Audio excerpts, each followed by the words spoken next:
battle for Middle-earth is about to begin.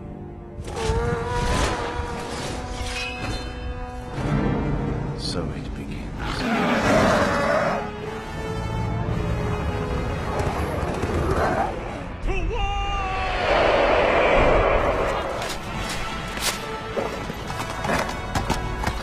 Send these foul beasts into the abyss!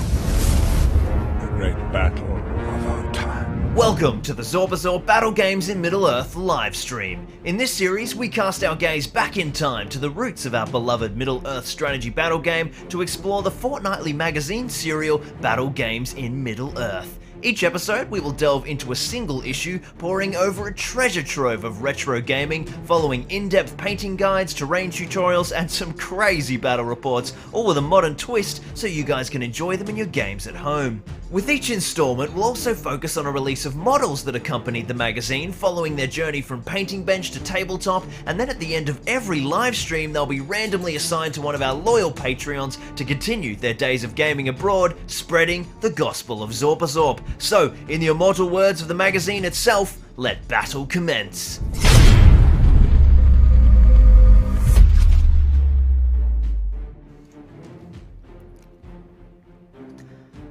Welcome to Zorpazorp Gaming, my name's Lachlan Linton Keane, and welcome to the Battle Games in Middle-earth live stream. It is issue number 22, I believe. We've been doing this for quite some time now, and we have got a ripper of an episode today. It is off script, off book.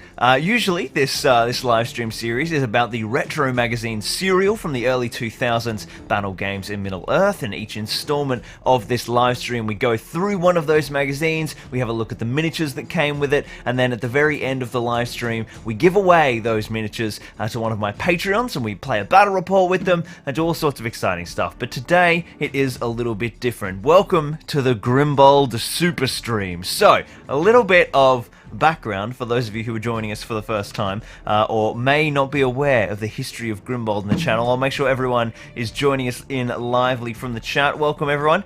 Let me know if there's any audio issues or some such. So, Grimbold. Grimbold is a character. He is a wonderful captain of Rohan.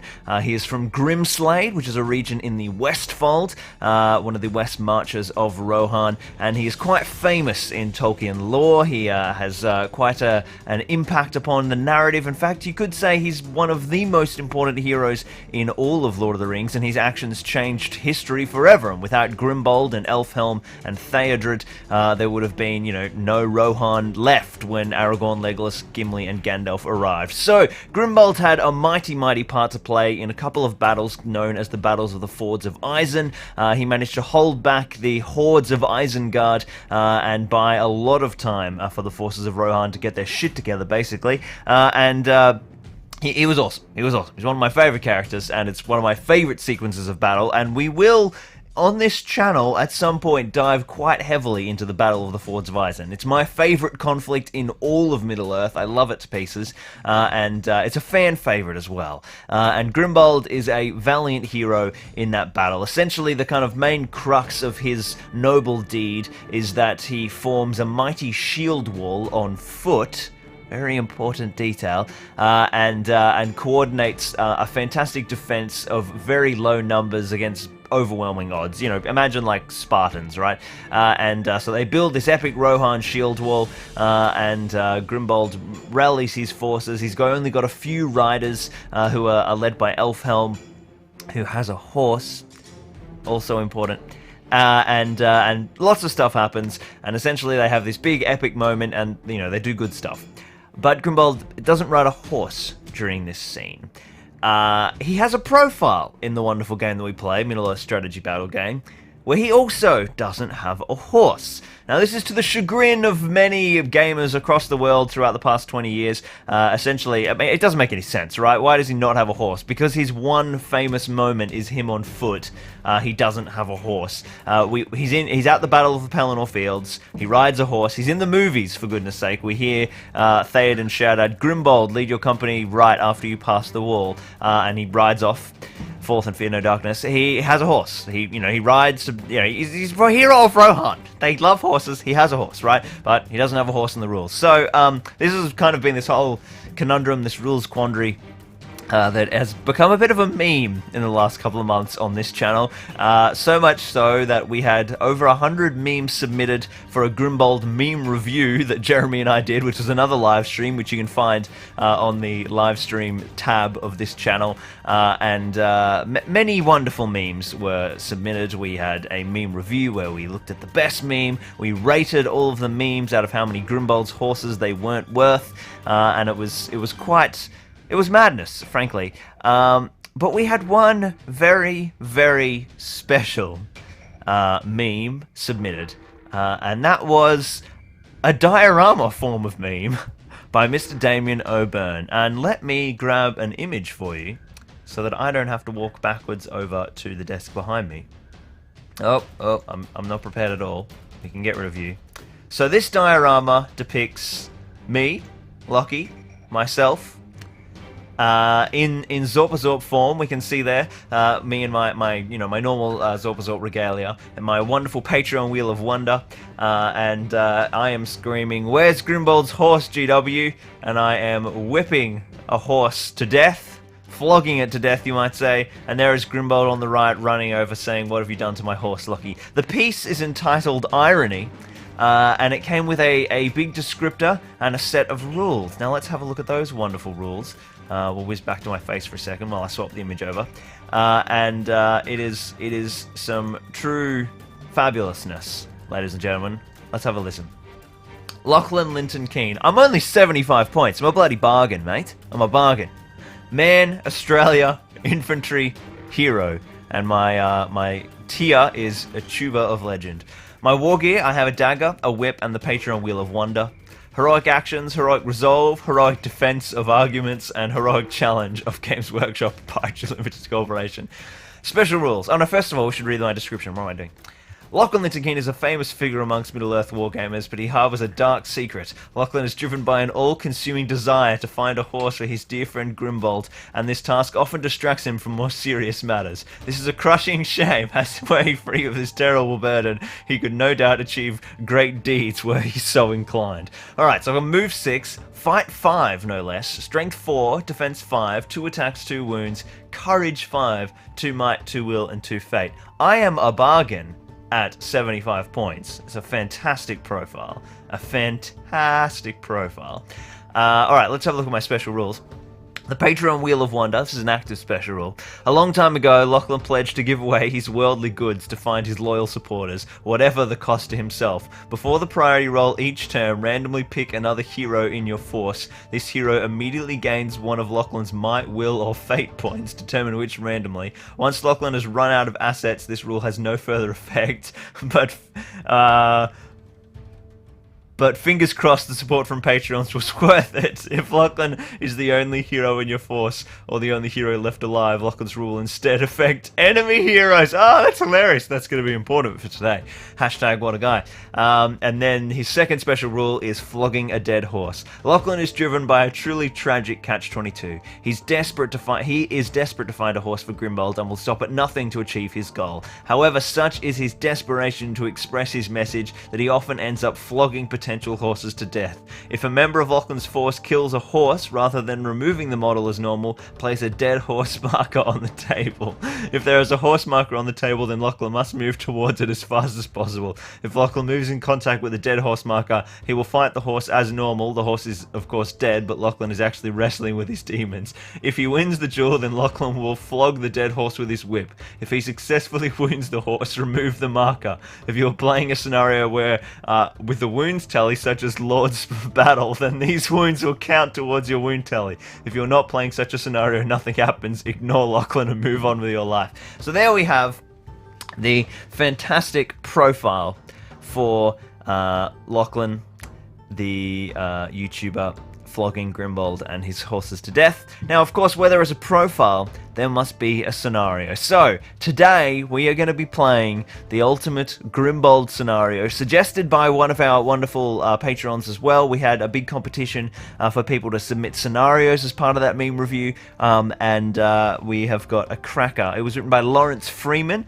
and it involves Grimbold breaking into some stables and stealing some horses. It's absolutely brilliant. So, we're going to be playing with that scenario today, and we're going to be adding that profile written by Damien. So, as we can see in this wonderful diorama here that is submitted by Damo. The reason this stream came all about is because that diorama arrived at my house about 2 weeks ago. Out of the blue, I had no idea it was coming. So Damien has sent it over to forever live with me here in the Patreon Zorpazorp display case. And in his infinite wisdom, Damien was aware that I do not have a Grimbold model. Why would I? What's the point? He can't have a horse. So why would I ever own one?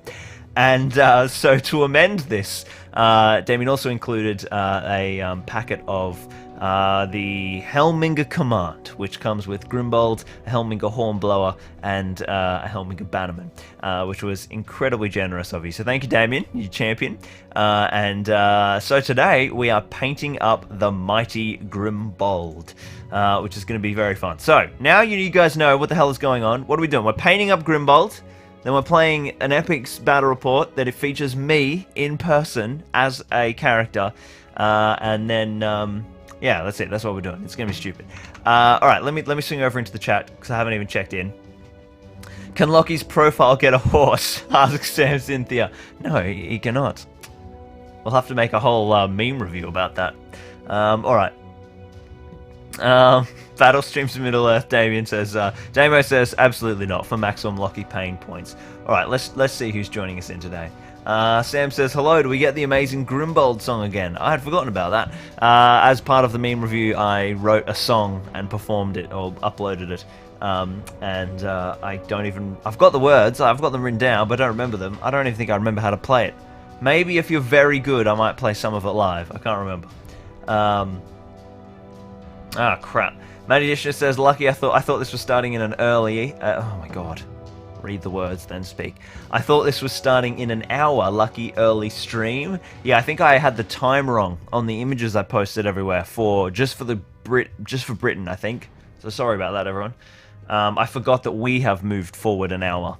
So it's actually 7 a.m. My time. But it's 8 a.m. now because of daylight savings. Odie says, good morning, everyone. It's surely going to be Grimbold. Some speculative suggestions included a loyal Grima. What do you reckon? Lucky rules, equipment, or conversion? Odie is talking about the other thing that has been sweeping the Zorpazorp page lately, which is my new Rohan army. So, I've been uploading some insane conversions. I am starting a new Rohan army that is fully converted. And there are lots of crazy characters getting made up, and everyone is speculating on what those characters are. Grimbold is not one of them. That is the wrong time period. Grimbold was but a baby boy at the time of this army. So, yeah. Well, we might have a look at those. I'm actually, like, barely awake right now because I was up till 2 a.m. last night working on those conversions. So maybe if you're very good, I'll show you some of them. Battle Games of Middle Earth, Harry is joining us. He says, thanks to Damien for warning me that Lockie put the wrong time in the stream. Yeah, my bad. Tim Hazelkamp has joined us. He says, what's up, Zorp? Greetings from the Netherlands once again. Loving these stream times. Oh, good. I'm glad that this earlier hour is better for you. Battle Streams Middle Earth is just wanking off about how good he is. Scrunton says, good day from England. Ben WL is joining us. He's watching it on the big TV while wrapping Christmas presents. I wonder if they're for your Secret Santa. We've had some fantastic involvement in our first Zorpazorp community Secret Santa. I'm just going to flip this screen down. It's so distracting. So I've sent off all my presents. I hope everyone else has by now. We've got T-Titans joining us. He's painting many Morannon orcs. Sam Thorpe is watching us all the way from Exeter in England. Is that how you say that, Shire? I've read that a lot, and I always wonder if I'm saying it incorrectly. Exeter? I think that's how it's said. James is very exciting for Grimbold. Laurie Ingram says, but where was Grimbold when the Westfold fell? Darren says, evening from Ireland. Evening, Darren.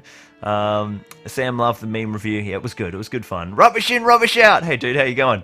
He says, morning, Lockie. Wish I could hang around for the whole stream. A horse for Grimbold. Cheers, Viv. Thanks for tuning in, Viv. Amigalore is watching from Canada. Francesco Gulasano, the super grim, and that's super grim and also kind of bold, he says.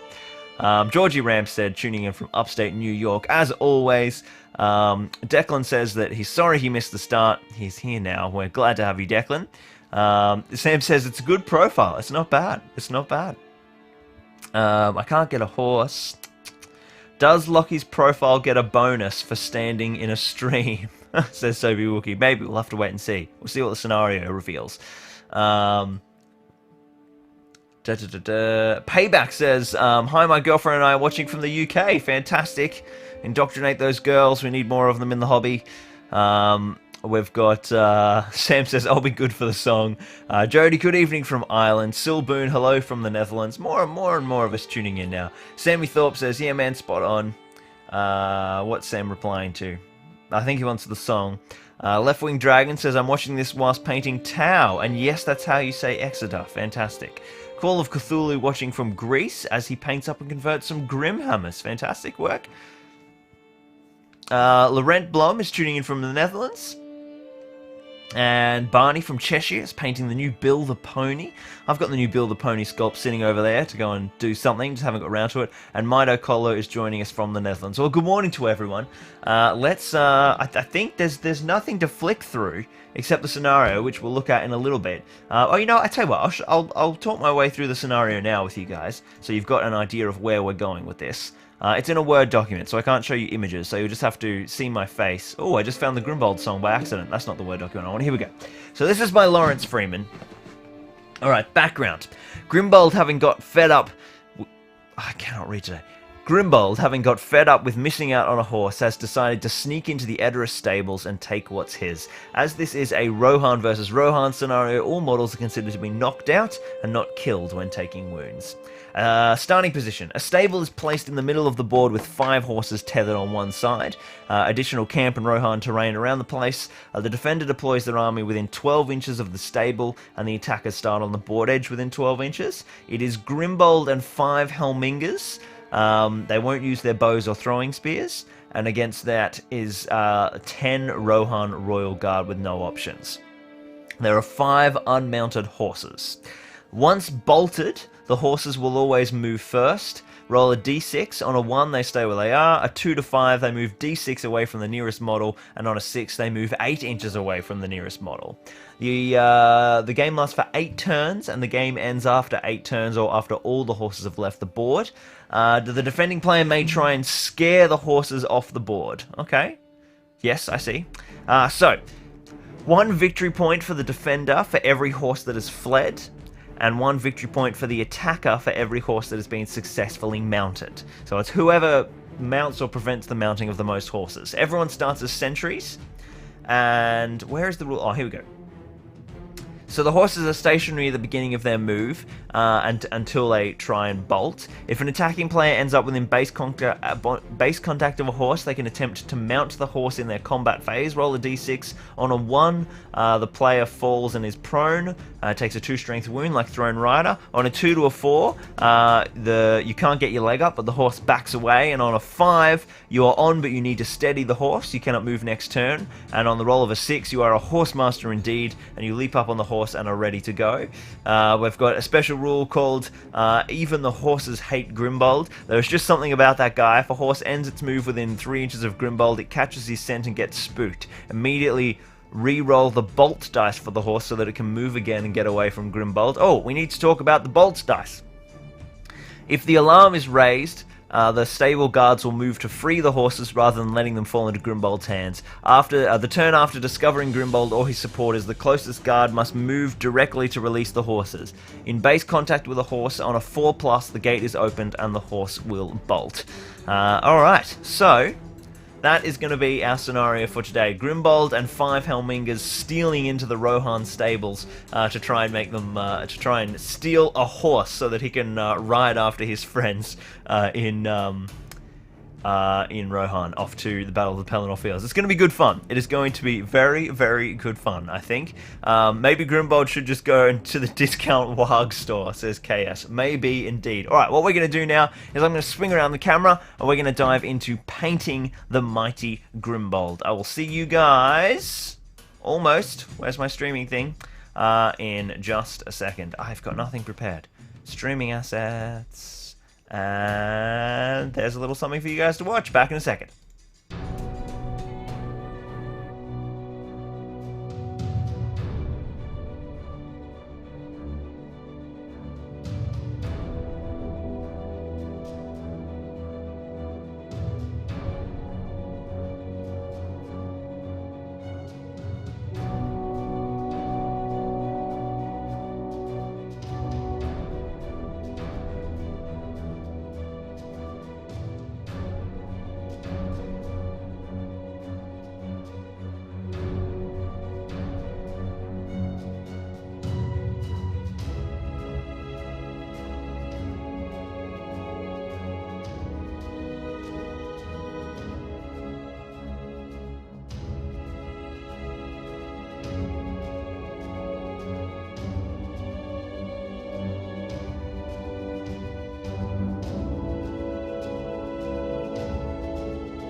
Alrighty, Roo, here we are.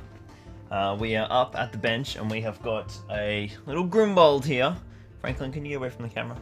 Come on, stop it. Get off the camera, come on. Good boy. Here we have our little Grimbold. He's all primed and ready to go. And it's such a gorgeous model. This is who we're painting up today. He's absolutely awesome. And that is so overexposed. You guys will barely be able to tell who that is. Franklin! This is why you're not allowed in here while I'm streaming, bro. Go down on the floor. He just wants cuddles. Let me stop this down for you. We want this one. So I've just primed him in light grey, and yeah, it's just a fantastic sculpt. He's got cat hair all over him, a beautiful cloak with a nice hood, a really cool detailed helm, and a fantastic face, so we all know and love from the memes, and then some really nice plate mail, and of course a big old two-handed axe. So yeah, he's a juicy model, ready to go. I'm just going to check in with the stream. Oh wow, I was stuck to my bench. Where's my chat? Return of the Loki, Aslan will be pleased. Is that like a Chronicles of Narnia reference? I think Aslan's the name of the lion. Jazzy says, good morning everyone, welcome. What have I missed? Sam says, if we are good, Loki will sing the song again. I shouldn't have said that. Alright, let's open up this bad boy. That work? There we go. Okay, so, I've given him a light grey prime, so that we can use some contrast paints if we want to. And I think what we'll do is we'll start off with the biggest layer, of course, which is going to be our cloak. If any of you guys in the chat want to see any of the cool Rohan conversions up close, I'll happily give you some spoilers, so let me know. So we're going to we'll need Warpstone Glow for blending some highlights, but we're going to start off with Dark Angel's Green. When I find it. Silicanum Grey, we might need that for washing. Where's Dark Angel's Grey? Just had it before. Black Templar, Silicanum White. There we go. Dark Angel's Green. So as always with the contrast paints, if you've got that big old rim down the bottom, we're going to need to shake the crap out of them. Let the paint cat, damn it, says Laurie. Yeah, he's over in the corner now. He's being a good boy. Odie says, have you checked out the progress on your Fords of Eisenborg? The last time I looked at it, Odie, I saw that you'd done the forts and it had started being painted. You were doing the earthware, but I haven't seen any updates since then. Definitely let me know if there's photos. Odie wants to see the conversions. Jazzy wants to see them. Yes, the spoilers are being requested by Johnny as well. Alright, we'll get them out in a sec. I'll shake up this little... We'll get our Dark Angel's Green coat down first, and then while that dries, we'll have a look at the conversions. Let's flip up the screen so I can make sure I'm keeping this in shot for you guys. So yeah, always give them a big shake. And it's Rohan, right? So we want a nice green cloak. So this is a lighter grey prime, but I think it should still work nicely for Dark Angel's Green. We want an even coat of Dark Angel's Green here. Oh my god, this looks so good. Over like a neutral grey, I find that this Dark Angel's Green contrast actually looks like the old Dark Angel's Green, which is really nice. I suppose that makes sense, right? Because if it's based off the same pigment, which I believe it is, it should look the same over a neutral colour. Now, I just want to get this edge, but I don't want to get the fur. Because I'll hit the fur with contrast as well. I can't remember what my awesome go-to fur contrast is. Do I usually use... I think I use thinned down Cygor Brown. But we'll test that out. At the very least. Make sure that you're, never letting any contrast dry as a hard edge. You've got to work quickly with these contrast paints. Otherwise you get the weird streaking and pooling and all that stuff. Up under the hood.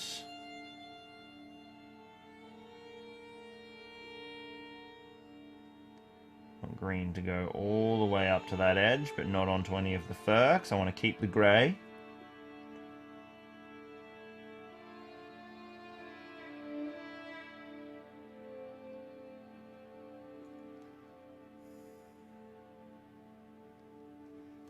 And then there's a big thick lip here on this part with no fur, so this is going to be all green. Not worried if I spill green on the metal, because of course that'll get rebase coated. So you can make sure you get that green right up underneath. That's looking fantastic. Have I got all the cloth around the hair? Oh, that's cloth. That should be green in there. Oh no, that's hair. Maybe just to there. Might wick away some of that excess on the tip of the hood. Cool, alright, that's not too bad. Oh, actually, you know what? These little bits here are still cloth, they're not fur, even though they're the underside. Alright, so, we're going to leave that to dry before we do anything else to it. What we'll do now is, I'll put down the first of the... Like, I'll put down the fur coat now as well, so we can get all those contrast paints drying. We're going to need contrast medium. Oh, I don't think I have any contrast medium. Crap. I've only got, because I used all the contrast medium to mix up my my reds for that dragon. We use Lamian. It won't work quite the same, but it'll be good enough. Jody says, how are you feeling, Lockie? You sound wrecked. Yeah, I am wrecked. I haven't had a lot of sleep lately. Because I've got this tournament coming up with the deadlines for... and I've got to get this army ready. I'm very tired, to be honest. But I'm just... yeah, I love this army so much. I want it to be finished. I don't think I'm going to get my display board done, but I'm going to get the army done. So we're going to do Cygor Brown. And I'm just going to put this down neat first and have a look at it. Oh, you know what? I don't think I did thin this, actually. Yeah, not on the fur. I only thin it when I'm applying it to flatter surfaces. On the fur, it looks quite good, neat, because of the brown. So we want all of the fur to get hit with this brown. Oh, dude, that looks so good. So I don't know, like, what is this? Is this like a warg pelt? It's a bit odd. Or a bear?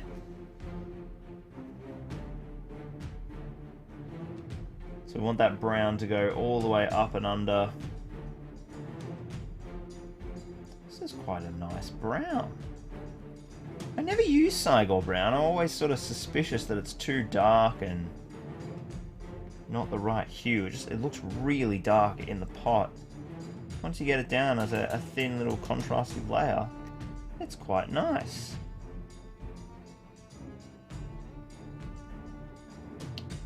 Getting up under that cloak. Don't want to spill any on my green. Oh, that's... We're going to make that brown. We'll just make that it's fur that's folded over. That should have been green in there. We'll fix that in a sec.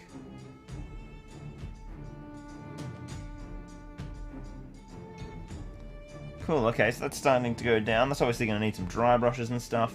Now, I obviously want some reds, because this is Lockie's Christmas Roham. So let's make that little loincloth red. But I might use this brown a little bit more. I might throw it down on the boots.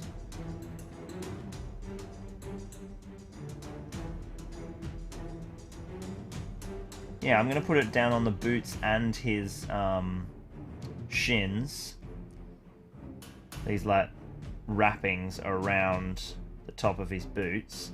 And I will make those different colours eventually. But we'll start from this nice little contrasty brown base. So we'll be looking at basically a different way to do our browns today. Rather than the normal, you know, charred brown and dark flesh tone highlights that we all know and love from seeing me paint a lot of brown on the various stream models so far. So I want these wrappings to get a nice even coat. That is not an important notification.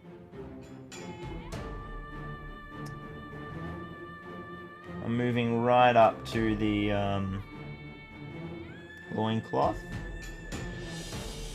but keeping it off. Because I'm in a contrast paint kind of oh my god. Contrast paint kind of mood. They're working for me today. Alright, so that's our little browns down there. What about his arm wrappings? No, I think we'll...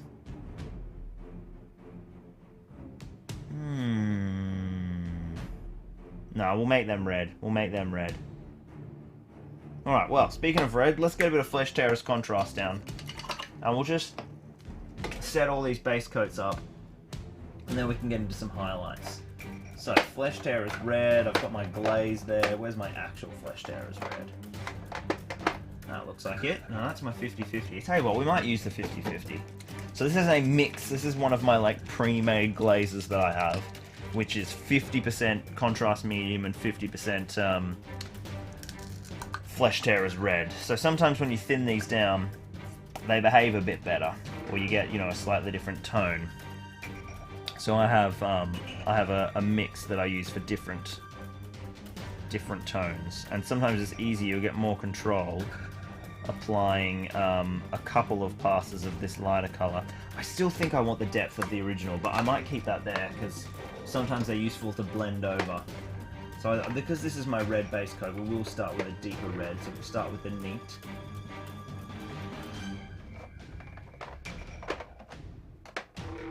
Flesh Tearer's red, where are you? Ultramarines blue, Black Templar, Abaddon black, Skeleton Horde, Snakebite leather. Everything's evading me. In the last stream, I was just like pulling out paint straight off the top. There we go, Flesh Tearer's red. Willy-nilly. Tim says, would anybody mind me asking a point of discussion within our community? I've been having a debate and would value Lockie's opinion. Yeah, fire away, Tim. If it's something I can answer, I certainly will. Dirk says, what's your opinions, guys, on the Defenders of Helm's Deep Legendary Legion? Is it worth trying out? Yeah, totally. I mean, it's infantry Rohan. So it's... Oh, yuck. Didn't wash my brush out before brush licking. That was disgusting. So it's got a different flavour to all the Cav Rohan armies. My god, contrast paint tastes awful. Ugh.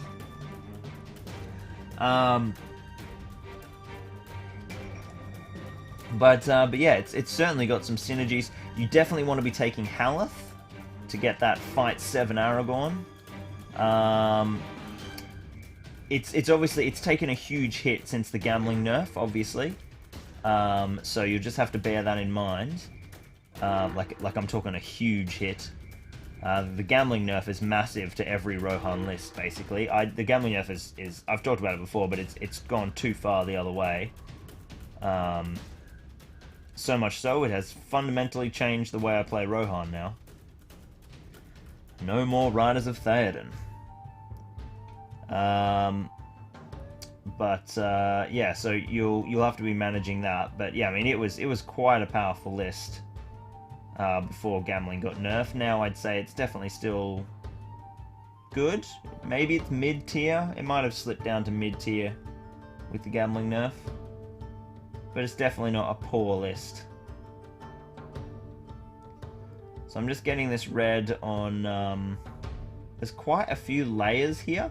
So I'm focusing on getting the red on like the layer of cloth that is immediately underneath his chainmail. Sort of like a surcoat.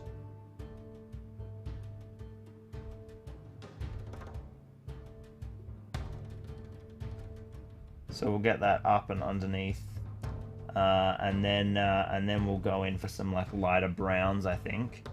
Let's give him like some grey pants or something. Yeah, we'll go with. So I'm just making sure I've got this red neatly applied. All right, red there. Oh, and we'll do the arms red as well for that extra little red accent up the top. Or do we make the surcoat red? No, we should... Look, we can still see a bit of that layer that pokes out from underneath the chainmail. So let's keep it consistent. And we'll make that a red layer.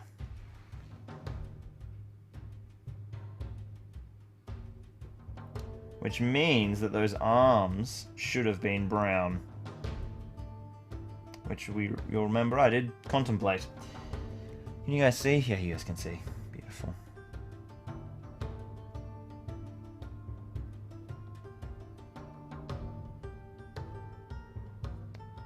Again, don't be worried about, protecting the chainmail silver, because of course that all gets rebase coated. So just get the cloth completely coated properly.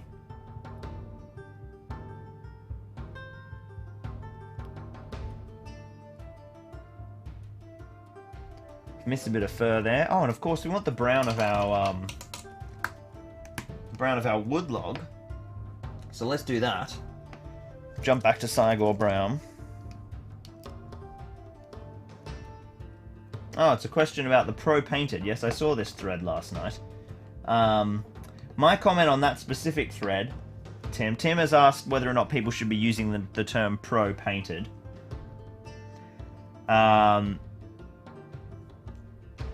Yeah, it's a stupid term, really.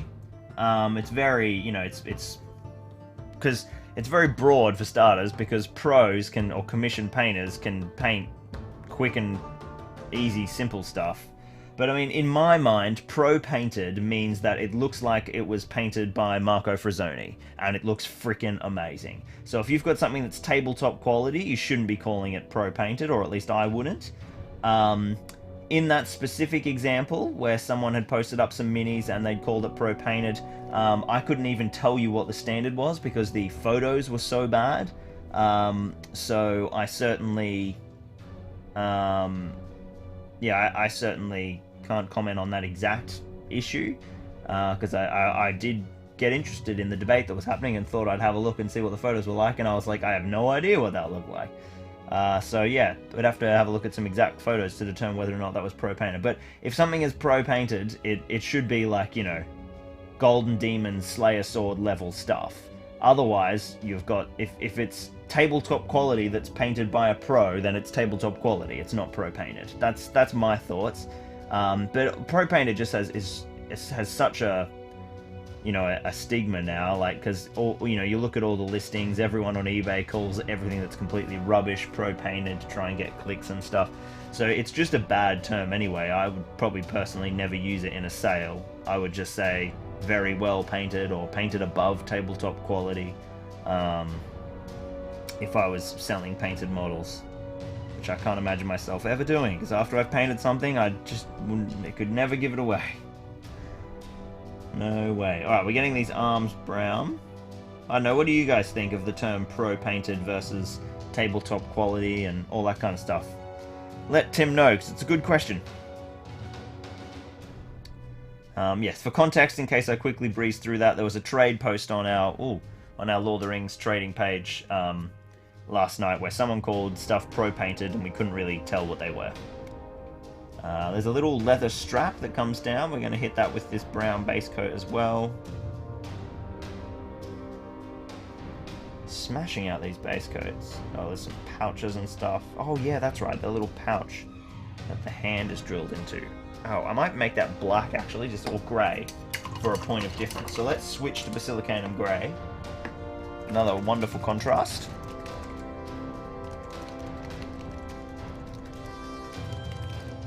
Jeez, we've already been doing this an hour. How did that happen? I guess I was waffling on about all the Grimbold stuff at the beginning. So I'm going to throw Basilicanum Grey down... Whoa! Don't know why Larissa's calling me. I'll go check out what that is in a sec. She's probably forgotten that I'm streaming. So... I'm getting that grey down all over the trousers. Just to make like a different tone. Grey's nice and neutral, so it doesn't mess with like the colour palette, but it creates a good point of difference. And then we also want the grey on the pouch in there to make it look like a kind of light grey leather.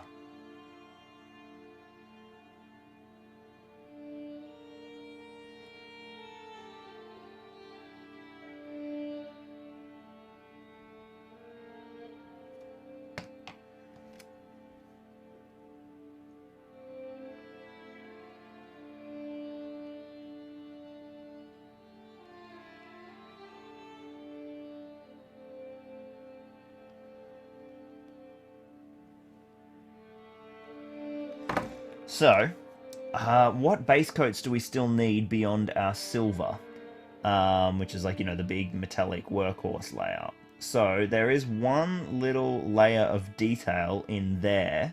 It's just like one extra layer, which could do with being a separate color. I think what I'm going to do is actually make that green and just have like a little pop of green that comes out. So what I'm going to... Oh, fuck. That was a lot more paint than I needed. So I'm just going to grab... I'm just going to re-base coat that little section because I've spilt some contrast paint over it. And then put down some contrast green on it. And I think that's nice, having just another little layer of green pop in the middle of the model there, which I think will look pretty cool. Can someone tell me what color Grimbold's hair is? I think it's blonde.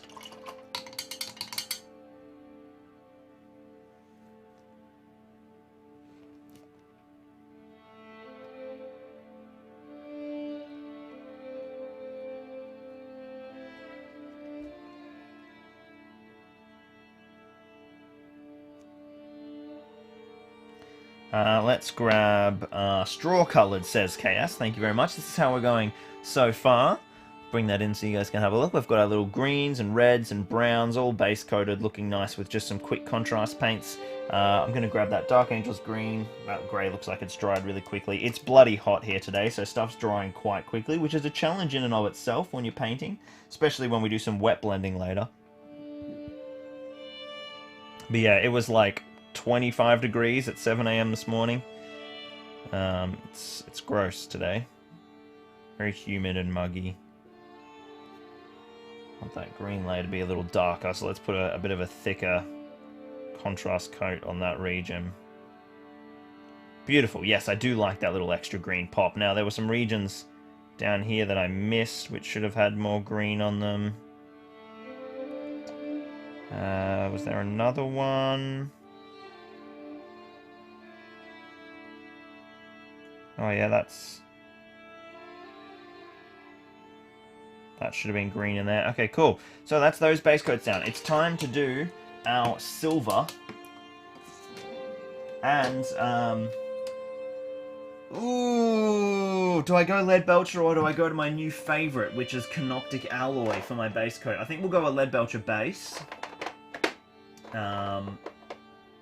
No, Canoptic Alloy's been picked up first. No, there's Lead Belcher. Beautiful. So I'm going to let those dry. Dirk says it's -2 degrees in Germany. Charlie said, I heard the summer in Australia is especially hot this year. It's quite hot. It's 6 degrees in Poland, says Michael. There must have been some conversions. Yes, we'll have to... Oh, this is a joke about that. Okay.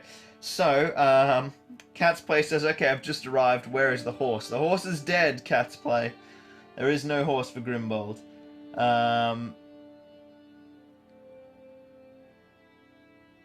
Here we go. People are chatting about... Wow, this has been a really... Oh, people are getting into this conversation. Let's have a look.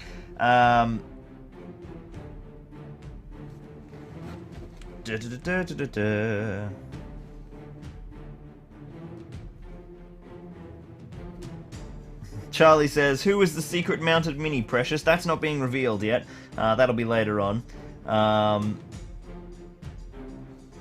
Alright, here we go. People talking about the pro-painted stuff. So, Jim Bob's got a good question. He says, has GW said anything about the Amazon series? No, they have said nothing. Bear in mind that it's a television show, not a movie, right? So merchandising deals are usually announced at the end of Season 1, not beforehand. So I imagine we'll see the whole first season of the show before we know whether or not Games Workshop minis are coming out for it. Just like Game of Thrones, just like Mandalorian, everything. If Games Workshop was smart, they would be hassling them now, trying to get a merchandising deal beforehand, but I probably think they're too busy doing other stuff. They're probably waiting for Amazon to come to them. But who knows? We'll have to wait and see. I think it's going to be a long time before we get any Amazon series-related minis. That would be cool if the Amazon series is any good, says Liam. Yeah, hopefully. Who knows? I mean, New Middle-earth is better than no Middle-earth, right? Just because, even if the show's not that good, just putting Lord of the Rings back into pop culture again is going to be good for our system. I'm very excited by it. I hope it's not crap. It's coming. It's starting off from a dodgy place. Is my first criticism, and I was very pessimistic at first. But the creative team that they've assembled is reasonably solid to start with. So we shall have to wait and see. Liam says he's going to paint his first model sometime after Christmas. Fantastic. LL Digital says the term pro painted I feel lost any meaning ages ago on eBay and stuff. Yeah, I kind of agree. Common sense is required from a buyer as well as good photo quality, says Sam. Definitely agree. Declan says it would be nice to have objective criteria for miniature painting. Yeah, I guess that's what Games Workshop have attempted to do with like tabletop standard, battle ready, that kind of stuff, but it's not really like uniform. As Lockie said, it's very broad. For a new member, even a decent painted mini may look amazing. It's better to say well painted or just have good quality photos. Yes, correct. Sam says, are we being well behaved? No, you're all being very naughty. What a shame. I won't be able to sing the song now.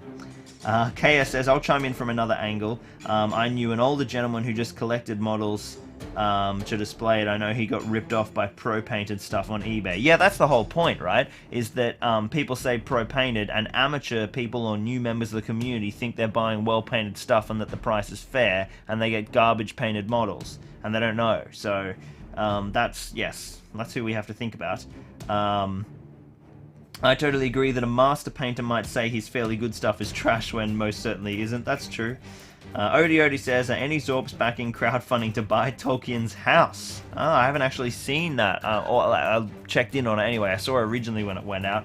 Essentially, people are trying to crowdfund his house to turn it into a museum, I think. PS MIDI says, pro-painted is a confused term. Pro means you're a professional, i.e. it is your profession. It has no bearing on standard. You might have 3 or 4 different levels. Yeah, definitely. When you look at like the etymology of the word, that's what it means. But I think there's this association that when you buy pro-painted, you're buying like the highest quality that a pro-painter would do. And then often that isn't the case. Liam says, I would help Lockie buy Tolkien's house. Anyway, lots of people checking in about that. So, that is still driving. Rubbish in, rubbish out. Viv says, I used to do commission work and have never used the term pro-painted once, or pro once. Highly overused in this age and almost irrelevant. Yeah, I kind of agree. Do I play Blood Bowl, says PS MIDI. No, I don't play Blood Bowl, but I've heard it's an awesome system. My mate Johnny loves it. He's John from Battle Companies. And of course, I talk to Jay a lot, and Jay is now one of the leading writers, or something. It sounds awesome. So I definitely got to check it out at some point. Kenny Gage says, what have I missed? What is Zorp Bay up to? We're just painting our little Grimbold here. He's base coated. Now people have got me off on a tangent. What a surprise. We're about to do the metallic base coats. Benny WL says, when will we have the Minas Tirith gate video? Yes, Minas Tirith. So I was supposed to have the next Minas Tirith video out by the end of November, but Star Wars took way longer. And then this Rohan project has leapt ahead of it because of the tournament. So that's happening next. So after these, I've got 2 Rohan videos coming out. One that's an army vlog, and then one that'll be the tournament coverage and discussing the new Rohan army. And I'm hoping to have those out. Well, I will have those out before Christmas. And then before Christmas, that last week before Christmas finishes, I'm going to start working on the next Minas Tirith video, and then I'm hoping to have that out before New Year. That Minas Tirith video won't be the gate. It's going to be one more video on the walls. And then the gate video will be sometime in January. And January's job will be another Minas Tirith video and something else. Whether that is the next Star Wars Legion video depends how well Episode 2 does. Episode 2, I mean, the problem with these Legion videos is, like in terms of assessing how they're doing early, they never explode, they're a really long burn. So the next video, the first video just hit 100k, but it's been getting views consistently the whole time. So even though the Episode 2, I get nervous because it hasn't started super well, it's just doing normal, like one of my normal videos would. But it's meant to be an evergreen, so I think it'll keep doing well. So I get anxious about it. Whereas most videos, if they're gonna go big, they go big early, like the Necron painting videos, the Pelennor Fields battle reports. They exploded when I uploaded them. Whereas the Star Wars Legion videos, because it's a smaller but more dedicated community, those videos like do well over time, but it makes me anxious when they don't do well at the start, or they do normal at the start, and I put like a month into editing them. So if you haven't watched the Star Wars Legion video, go watch it right now. Make me feel better. Now, not right now, after the stream. Let's have a look at these conversions, because I know you guys are all desperate. Yeah, I'll get them all down. I'll show you what I've worked on so far. Oh, don't knock them over. I wonder if I finished sculpting. I'm not sure if it's dried.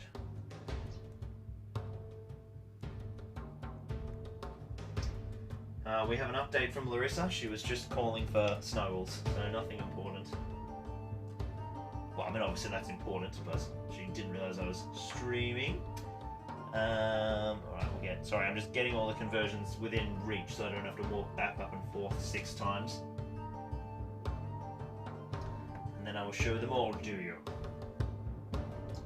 So, I'm not going to tell you who anyone is, I'm just going to show you some models, okay? I'll let you guys do some guessing. Now I'm gonna say that these are all conversions for a Rohan themed army, and you can let that inform as you will. So this is the model. We're gonna have to stop that down because all of these are gonna be like silver and primed.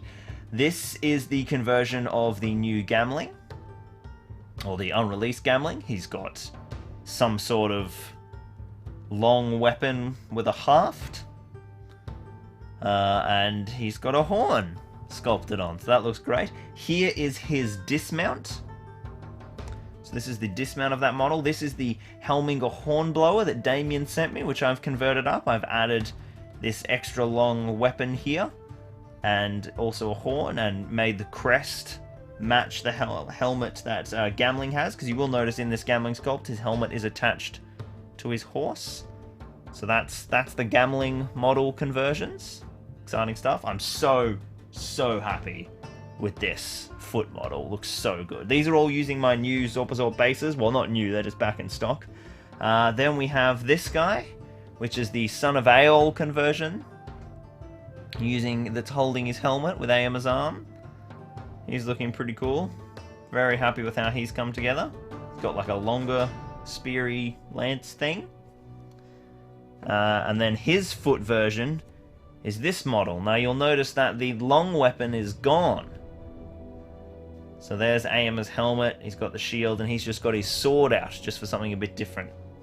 And I have no idea where the body of this model is from. I just got it secondhand. I have a feeling it might actually be from a naughty company, but I don't know, I didn't recognize it. It's definitely third party, it could just be a Viking or something. And then this is our next Rohan model conversion that I've been working on, which I'm sure you guys will be interested in, because it sort of looks like a Citadel guard, but it's not finished yet. I'm still doing lots of green stuff work on this guy. So he's Odie, you'll notice that we've got some Easterling horses here. Oh crap. Good thing that green stuff was dry. And very tough, yeah, we're good. This guy is fully magnetized, which is nice. So I can swap him out when I want to use this horse for Royal Guard. But yeah, boom, bada bing, bada boom. A big bowman, looking fantastic. Lots to do on him.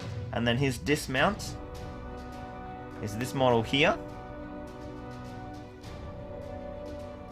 There we go. With a little hood. Nice little hood there, sculpted on. And then the final model I've got worked on is a dismount for another mounted model. And look, it's Baragond. It's a little Baragond model. What's he doing here? Oh, he's got a hood. Someone's given him a hood. And if you notice very closely, there's a little green stuffed star just there as well. So lots more work to go on those conversions too. But that is the conversion so far. So essentially the aim is that every single model in the army is going to be heavily converted.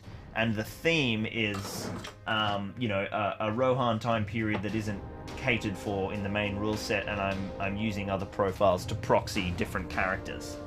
But I won't give you guys anything more than that.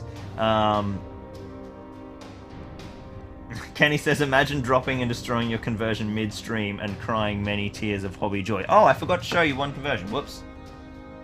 Here's another one. This is the new Aema model. Quite butchered. Now, don't judge the head, because I think I'm going to swap the head. I think it's too small. I thought I could get away with it, but I don't think I can. Because the armor is, the scale creep is so real. So here is another thing. You'll notice that this guy has 2 swords, which is interesting. One of them smaller and one of them quite long and noble, although it is in a scabbard or a sheath. So I'll let you guys decide who this could be. And look, he's got a little another sheath down here to put that sword in. It's all very cool. It's all very cool. He doesn't have a walking one yet, so I'm still waiting for some models to arrive. Hey, Miles Matarazzo has joined us. Morning, Miles. Emo told me that you have been roped into doing some casual work in the factory. That sounds exciting.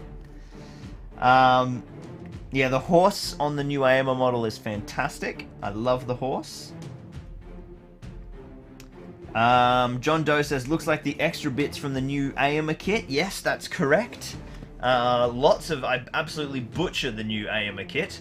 Stole heaps of parts for it. That's been my favourite thing about that new AMA kit, all the incredible conversion potential. P Smitty says, or PS MIDI. Okay, PS MIDI, can you tell me if it's P Smitty or PS MIDI? Because I keep reading it different ways. He loved the Legion report, essentially.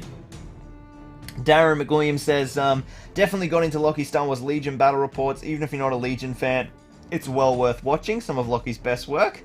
Thank you, dude. What is the horse? I see a horse in the corner. Which horse? What are you talking about? Where do you see a horse? Over here? There's no horse. I mean, maybe we're just seeing AMA's horse in the background. Chaos says, Legion's pretty cool, though I much prefer Melee from Middle-earth. Yeah, I mean, they're very different games. Both really cool. Both really cool. Legion is, yeah, I love them. They're my 2 ultimate favorite systems. They're so different. Legion is, you know, the game that 40k should be. It's got beautiful alternating unit activations. It's got just a really elegant rule system that works really well because there's not it's not like, you know, such a huge unit range. So they've got all the different variables working out quite well, and I've just put paint all over me. That's fine. So yeah, I'm excited to see what what 40k learns from Legion 10th edition. God damn it! What 40k learns from Legion for 10th edition.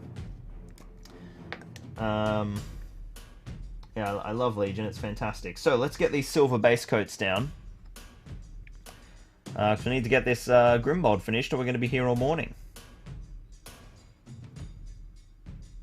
So, a quick coat of lead belcher on all of the silver.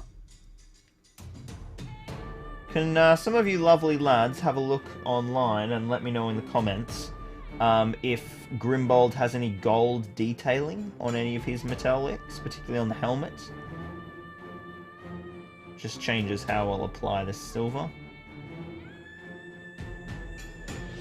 Alright, so we'll get that silver base all over his scale mail.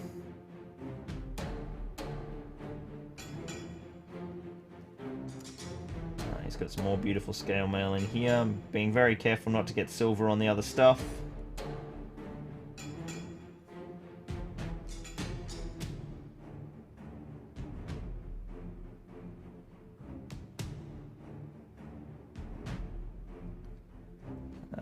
Silver up in there, right up in the top, and then silver on the chest. Actually, you know, this is a model that could benefit from being painted in a sub-assembly, to be honest. Because obviously that axe is glued on. I glued that on last night before I primed him. Probably could have painted them separately, to be honest. Now there's a little bit of silver showing through on the arm. I've just got bloody silver on that red. That's annoying.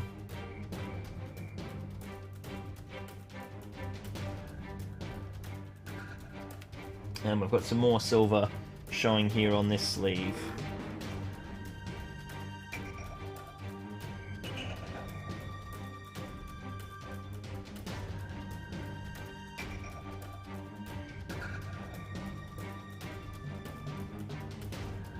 Cool, alright. That should be all the silver done except for the helmet. Bit of gold on his cloak's pin thing and the belt end. Okay, cool, but not the helmet. Interesting. So, what do we want to do with this helmet? I think we're going to go an embossed leather style. So, what I'm actually going to do is I'm going to silver base coat all of the recessed detail. and so it's going to be like an iron cap that has then been augmented with leather, rather than a leather helmet with iron banding. So I'm just getting a really messy leather coat, silver base coat on all the recessed detail.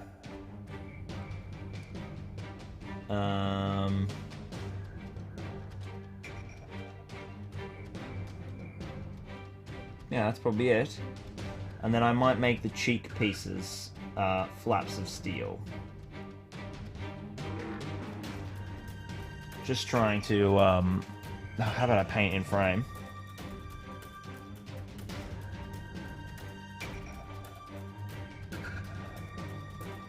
Beautiful. So that should be all the silver detail. Oh, this brooch thing here is gold, so I'm just going to give that a silver base coat so the gold goes down nicely. Right, so that is all our base coats down, except for flesh and hair, but we always do them last. I'm going to grab some canoptic alloy, which is that brassy silver from the new Necron range.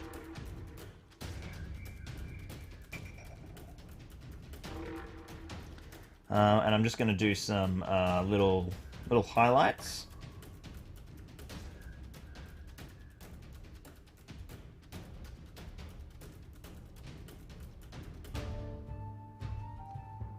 Just kind of lightly hitting the scale mail, not kind of worrying too much about where it goes, just picking out a few regions here and there. It kind of gives the silver just a little bit more of a brassy quality, and it just gives us a little bit of variation on the silver, just to make it kind of a bit more visually interesting.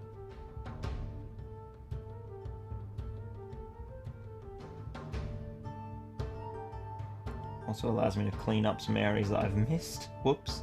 Oh, my screen turned off. Can't see you guys chatting away. Can anyone recommend a good yellow and a good gold? Was that a flesh wash on the chain? No, I'm just hitting the chain with a little bit of my brass from canoptic alloy, just to give it a slightly different luster than plain silver, because he's a little bit more royal than just sort of run-of-the-mill iron. So I'm just brassing it up just a little bit. Gives it just a nice little unique luster as well. Okay, cool. So that is all our metallics done. I'm not going to do any kind of hardcore edge highlighting yet. First, we're going to put some washes down. So I think we'll just go to Null Oil. I don't want to go too heavy with a Reichland Flesh Shade or wash, or I guess we could do Seraphim Sepia. I think we still want this to be silver. If we wanted a bit of a brassy vibe, we could really go into Seraphim, but I think I still want it to be silver. So, oh, actually, no, that's fine. Let's chuck our Null Oil down now. So Null Oil going down over everything.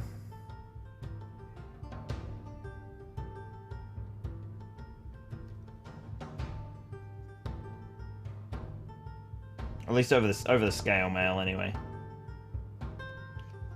Yeah, Null Oil is definitely the way to go. When you wash the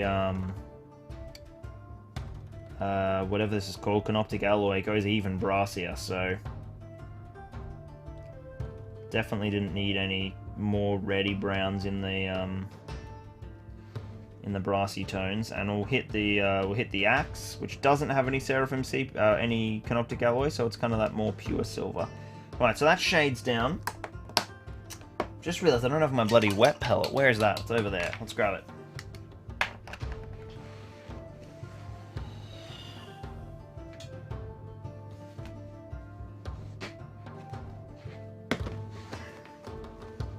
Sorry, Franklin. I nearly ran over my cat with my wheelie chair. Alright, let's see how mouldy my wet pellet is. Oh yeah, just a few mould colonies. Good, good. Oh my god, wow.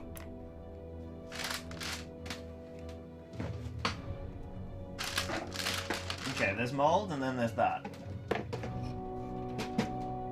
Can I handle it? I think I can handle it. Okay, so let's grab... Fuck, that's pretty moldy.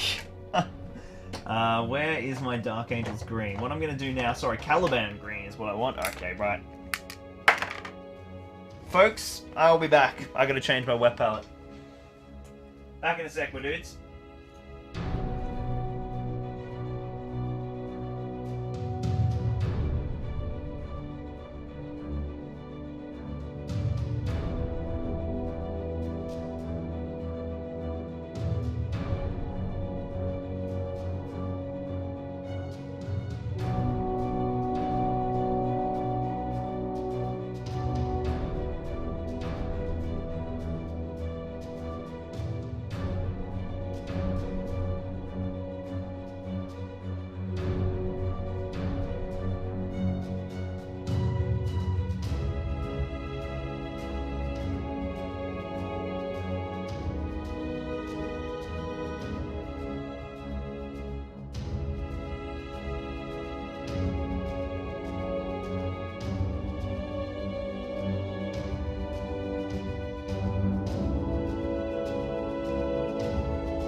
I'm back. Sorry, dudes. I usually try to struggle through so I don't have to delay the stream, but that was so moldy I couldn't handle it. So, new wet palette, new paper, new water, we're good to go. So, let's get some Warpstone Glow and some Caliban Green. We're just going to mix up a nice gradient of greens on the wet palette. That's not Caliban Green. Picked out the wrong paint. There she is. Nope, that's liquid green stuff. Caliban, where are you? Are you Caliban Green? No. So yeah, we're just going to mix up a gradient of greens. That's Caliban Green. That's fucking Warflesh. How many greens do I own? You look like Caliban Green. No, that's the second time I've picked up Storm Vermin Fur, Typhus Corrosion. Caliban Green. Right, there we go. Many greens. Many greens in my thing. Alright. Let's grab just a bit of Caliban, throw it down in the wet palette, and I'm just going to grab a bit of Warpstone Glow, which is like the old Goblin Green. Oh! Oh, the old Goblin Green! How could I forget? We have to make sure we use that. So... I'm just mixing up a sort of a gradient between all of those different colours. But I'll start off with... no, we've got our contrast down, so I've got about 50-50 Caliban and Warpstone at the moment. I'm just going to hit all of the raised sections with quite a thin coat, leaving the Dark Angel's green in the recesses, and the recesses only.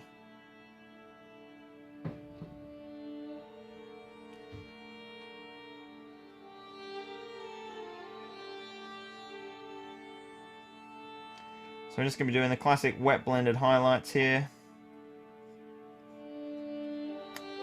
Oh, Declan has just private messaged me a guess for what he thinks the conversions are. He obviously doesn't want to give it away in case he gets it right. I'll have a look at that in a sec, Declan.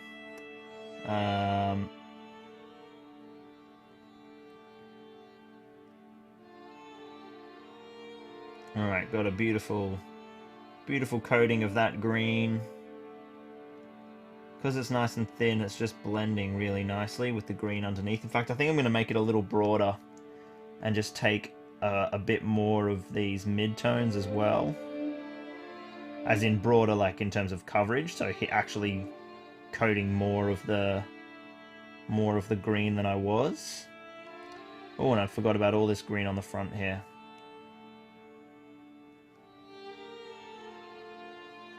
Cool, that's great. Now I'm going to come in and grab a brighter green from my gradient with a little bit more warpstone glow in it.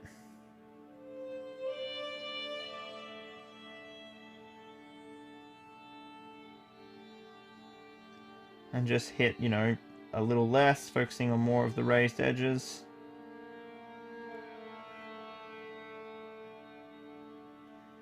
Alright, so that's, you know, it's looking good, but it's just missing something. It's missing that really beautiful, bright, 1995 sort of Cloak feeling, you know? So I think what we're going to do is we're going to use some original Goblin Green and blend it into the highlights. Now, there's a bit of a gaff here. Let me grab it. One sec. Oh, where did I put it, Damo? That's a good question. Where's the Goblin Green? There it is. So when Damien sent along this, wonderful package, including all these beautiful goodies, he also included some of his very own Goblin Green in a pot, which he decanted. For those of you who are following along with the journey, he actually opened that brand new in-box pot of Goblin Green to work on this conversion, so that we could all have the joy of seeing the true retro green bases of the olden days, which I always sort of wax lyrical about here on the channel. Oh wow, look at this. Look at this green, ladies and gentlemen. It's so green. So let's get a bit of this green. It's actually quite thin, which is nice. And I'm gonna blend that green with a little bit of Caliban. Oh, it's beautiful. Oh, how I've mixed this color. We're gonna make like a 50-50. I'm just sort of adding it to the gradient, really. And we're gonna come in and we're gonna add these highlights. Oh wow, it's bright. That might have been not blended enough. Yeah, this is already like an extreme highlight color here. Should I blend this down a little more? I'll just put it on these edges and I'll see how that dries. No, I think it actually looks pretty good once it's drying, because I have got it thin, so never judge something till it's dried. And we're going for that contrasty highlighting look anyway, because it's Goblin Green, for goodness sake. So we're picking out all of the raised areas with like a big line.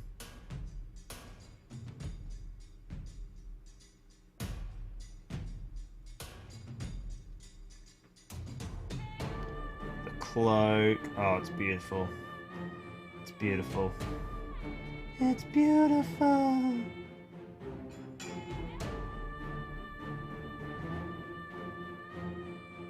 I'm going to close that lid on my Goblin Green. Goodness me, can't afford to spill any of that. No blending, no surrender, says Steven. I cheated, I blended it a little bit. It's very bright, unblended.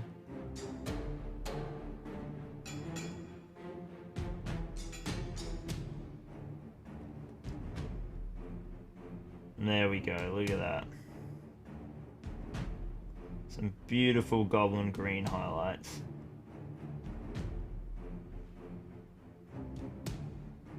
I just like, the more it dries, the more I add, because I'm like, oh, that looks good, let's increase that, let's increase that.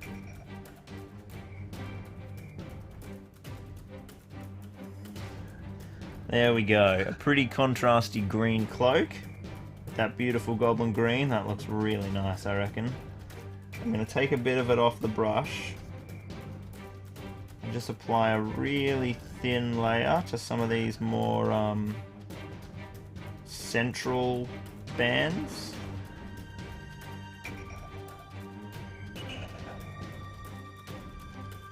Might wash my brush a little bit. And I'm just applying a wet brush here to sort of blend some of those in that I just added.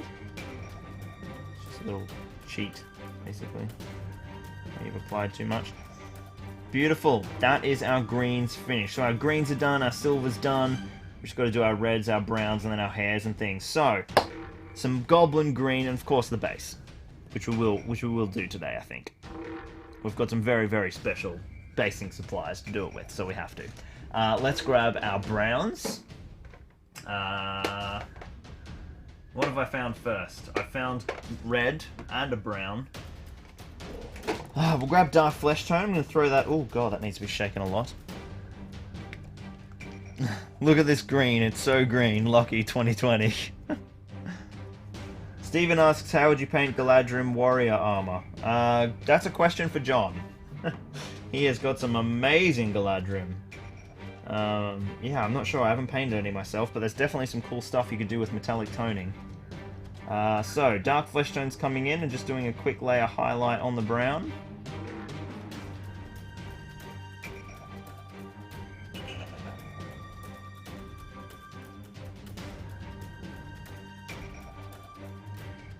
That looks fantastic already. Like I said, I'm going to leave the boots that dark brown. There's some leather strapping in there. There's also a little bit of leather that I missed, so I'm just going to grab all of that now. Not going to be bothered that this makes it like a lighter brown, because then it's like, oh cool, variation, different leather. Am I doing that thing when I'm out of frame again? I think I am. Was Grimbold from the magazine, or is it just a special episode today? Asks Kenny. No, it's just a special episode, and I'm not giving him away either, unfortunately. We'll do some extra giveaways to make up for it, but no, I'm not giving away my Grimbold. Finally got him. He has to live on the diorama forever. Which will stay in the display case forever.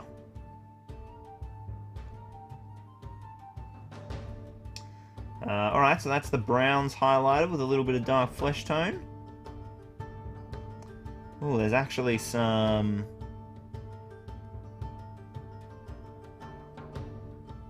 bit of belt in there that I need to fix. I'm not sold on this this leather pouch that's grey, so I'm going to make that brown as well. But I'm going to base coat it with this dark flesh tone, so it's going to look like a lighter brown, so at least we'll still get that different brown colour. Just won't be the brown I was sort of intending, but that's fine.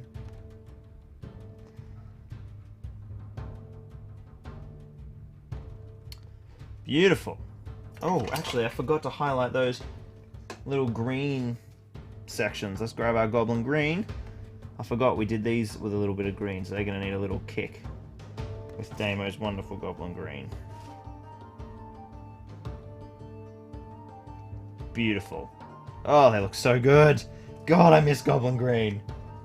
Goblin Green and Dark Angels Green. That was my Rohan for a long time. Alright. Green's done. Brown's done. The red's going to need a little pop, so I'm going to bring in Gory Red from Vallejo.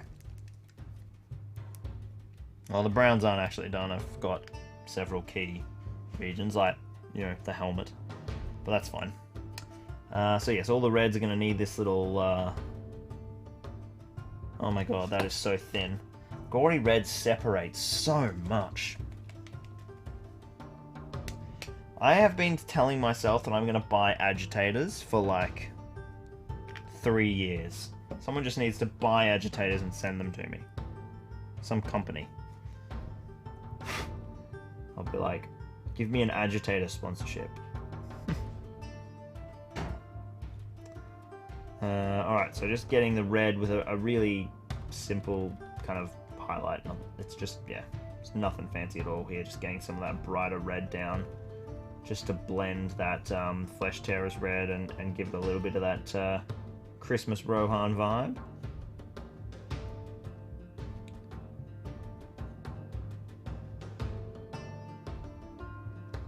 Just to brighten up those reds. Oh, that's looking sick. Cool. So, flesh, hair, and helmet is all we have left to do. So what I'm going to do now is I'm going to grab Scorch Brown when I can find it. Jeez, you know what would be interesting? Like a red leather helmet. I'm actually going to base coat the leather on the helmet in scarlet red.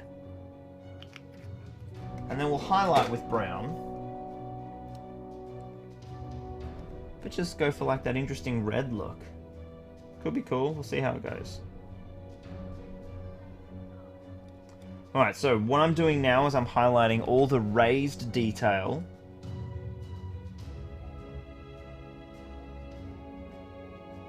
with red. I'm using scarlet red, which is a cool dark red.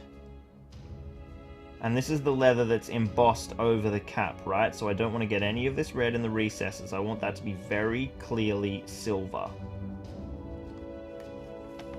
my god, stop sticking to my arm. Alright, let's go. That's going to be gold and silver, so we don't want any down there. So all of this detail down the sides.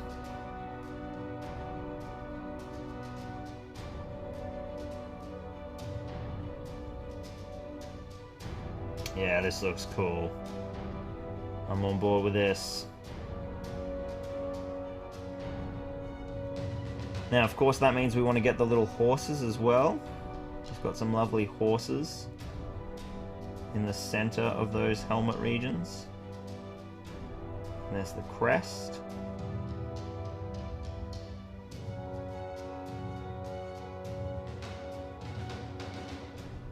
It almost sort of looks like we've just painted him straight onto Prime and left the silver in the recesses.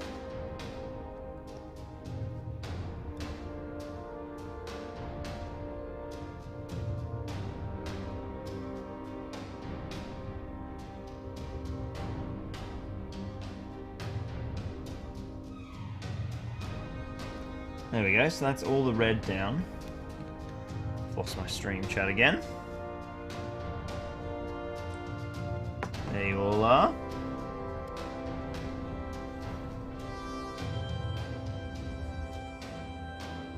So that's our red little helmet coming together.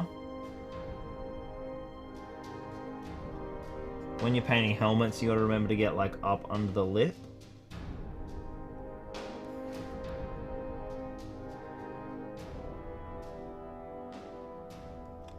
Okay, so that's the red down on the helmet. Now what we want to do is highlight that with dark flesh tone to give it that browny red leather vibe. So leaving the red there, we'll come in and sort of just do like a little layer highlight. You don't have to hit the entire region, you can leave some of the red.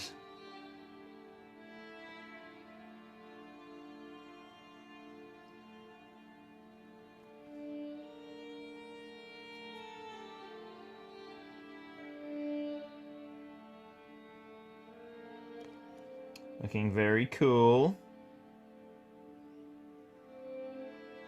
And then when those layers sort of blend together, it looks like a nice red leather.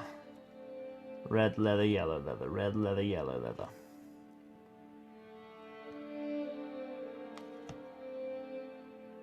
Nice. And then we've clearly still got the silver in underneath that. Very cool. I like that look. I'm just going to grab some gold and we'll do the trim around the faceplate. Where's Retributor Armor? I haven't seen that in a while. Oh, look at that. Picked it out first time. Oh, is that a brand new pot, though? Yeah, it's a brand new pot. I'll open that. Is that a brand new pot? Yep. I've got so many brand new pots of Retributor armor from those magazines. That's Runelord Brass. Ah. No, I think I do want bright gold this time. What's that up the back? Retributor armor. Okay, so that's my third brand new pot of Retributor armor. I've got Liberator Gold, which I have never liked. I've never managed to get Liberator Gold to look good. Let's give it a crack this time. See you later, Dirk. We'll catch up with you next time, dude. Thank you for joining us. Yeah, I mean, the paints just build up over time. Like, you know, I've got paints here from the last 20 years, basically. So colours just build up. So let's see what Liberated Gold looks like. Oh my god, it needs to have the crap shaken out of it. Like, I think that might be needing to go in the jigsaw kind of thing, really. I don't think that's actually going to be salvageable today. I haven't opened this for about 4 years, I reckon. Because I bought it, painted with it once, and hated it, and I've never given it another chance. Look at it. It's all completely separated. Yeah, that will have to go in the jigsaw. That is not salvageable for today, but we'll get it back. Aha! That looks like my Retributor armor pot. Never mind, we found that, so... Oh man, it's getting warm in here. There we go. Retributor armor. No shaking needed. Looks amazing. So, just some neat Retributor armor. I'm going to hit the gold clasp with that. And I'm also going to do the trim around his faceplate.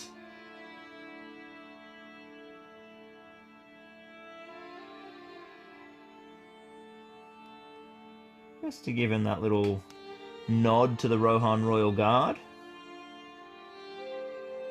And tie him in with his more elite status.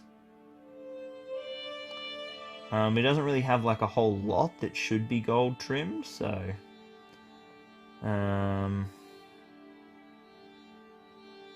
Oh, I've just gone absolutely wild here, guys, and completely off script. What I'm going to do is I'm going to do an edge highlight of gold on the red armor on the horses, which are in the center of the helmet.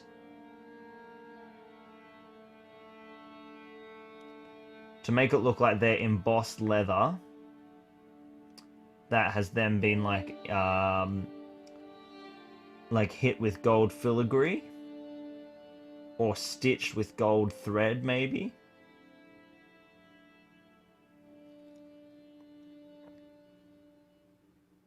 Oh, I'm so sick of that screen turning off. Trying to see you all in the chat. Alright, there we go. Just a few little hits of gold around those red horses. Alright, that is the helmet finished. Oh, the crest as well needs to be gold.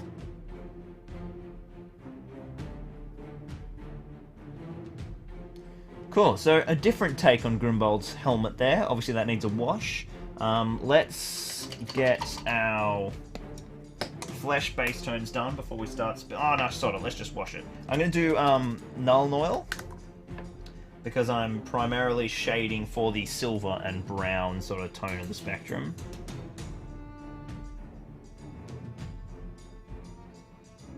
Even though there is gold there, but I'm not going to do Agrax because I really want the silver luster to be the focus, not the gold. Gold's an accent. Alright, we'll let that dry. While I've got the Nuln Oil on the brush, I'm just applying a second coat onto the scale mail, because it could do with a little bit in a few places. Oh, it's not too bad. The rest of it was just that patch. The axe head could do with a bit more. Alrighty, Roo. He is looking solid. What is next? I will probably do a bit more work to this model in my own time, because I do love it so much. But for the time being, that is coming along really nicely. Let's get down some straw. I'm going to throw down Flash Gets Yellow, just as a base coat for his hair.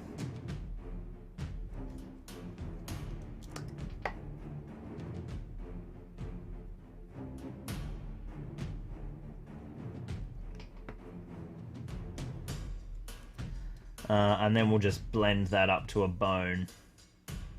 I'll probably wet blend the hair as well. In hindsight, if this is also the color of his beard, I should have done the flesh first. So I could have done the beard and the hair at the same time.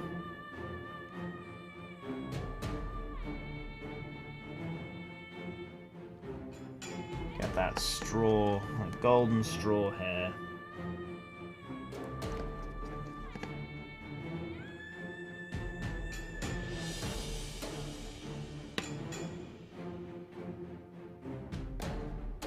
Alright, flesh base coat is down. Gonna grab some bone white from Vallejo, which is the same as Ushabti bone from GW. Jeez, that's getting empty. I use that a lot. Wow, that came out way too much.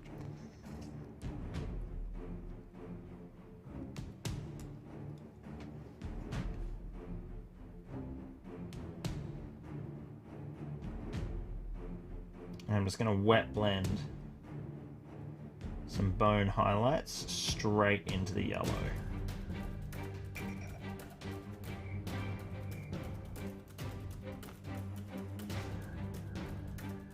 Straight in.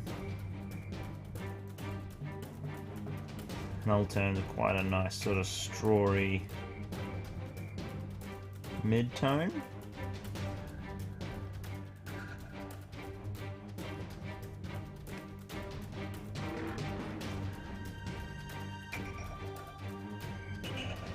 Cool, that's about where we want that, and then we'll wait for it to completely dry and we'll blend in like a proper highlight of pure bone white.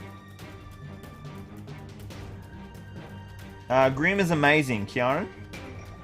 Grima is fantastic. Absolutely worth taking.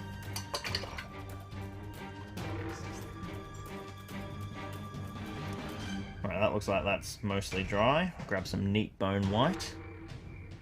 And we'll just pick out the very tops of the hair strands.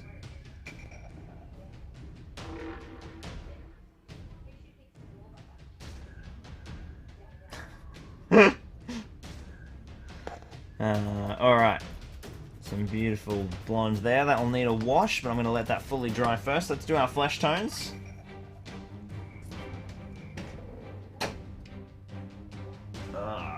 Kislev flesh, there we go.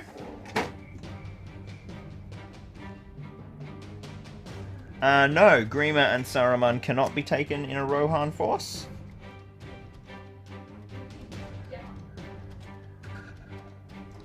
The Grima profile only represents Grima as he was evil.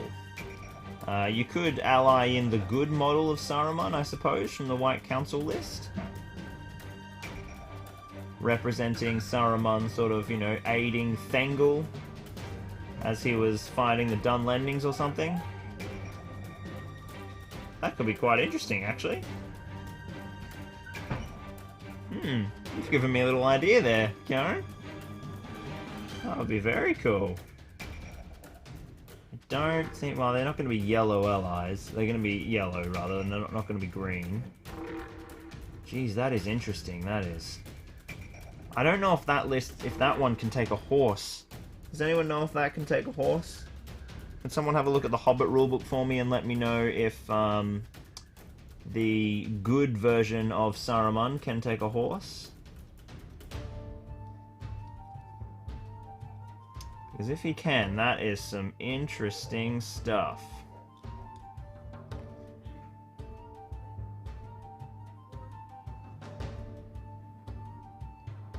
Alright, there we go. That's that flesh tone down.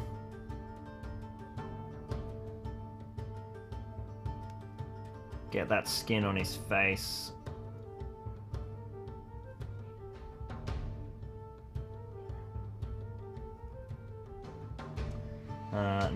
Now that skin base tone is down, I'm just going to pick out his beard and moustache. It's going to need a yellow base coat though to really read as that straw colour.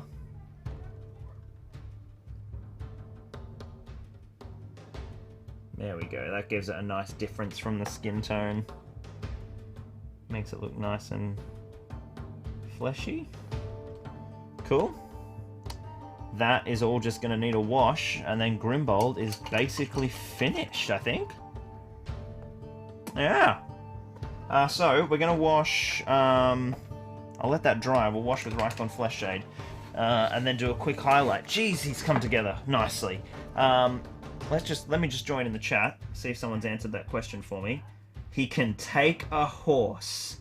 Well, well, well. That is very interesting. They're both heroes of legend, but you can take multiple heroes of legend in a list. That's fine.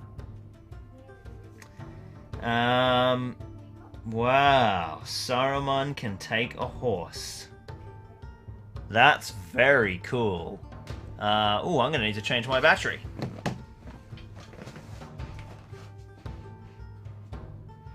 Oh, I just thought of a way to upgrade my 800 point Thengel's host list to 1000. Jeez, that's interesting. There we go, guys. Sorry about that, that should be back.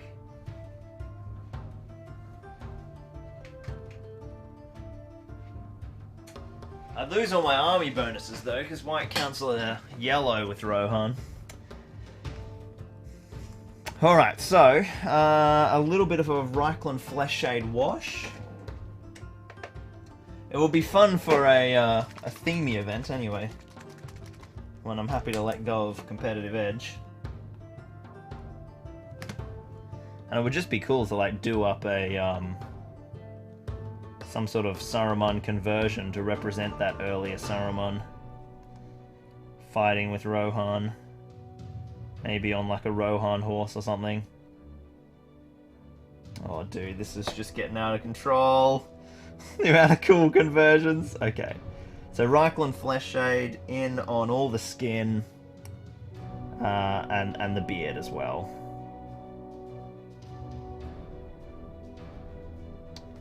There we go. I'm going to put Ryclon Flesh Shade on the blonde hair as well, because it just happens to be the wash that's on the brush, and that isn't done, so boom. Bada bing, bada boom. Grimbold is finished. Or is he? Answer, no, of course not. Because today we're going to paint the base. So, we're just going to grab some brown that I have on the palette and just do the flat section. So that just needs to be a bit of brown. It doesn't have to be particularly nice, as it's just getting covered. Oh god, that brown is so watery.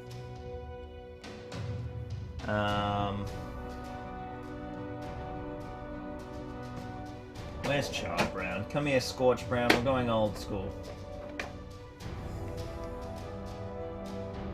I seriously want to just like open the Excel spreadsheet and start list building. I can't stop thinking about that Saruman. Oh, that would be so funny.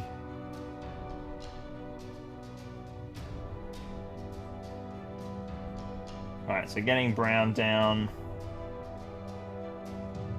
on all of the flat section of the base. And then, of course, as per Damien's instruction, we are busting out the mighty Goblin Green for the base rim. Neat Goblin Green on this exquisite base rim. It has been a long time since I did this. Oh my god, it's so bright! Look at it! Far out, it's like fluoro. I remember Goblin Green being it's insane.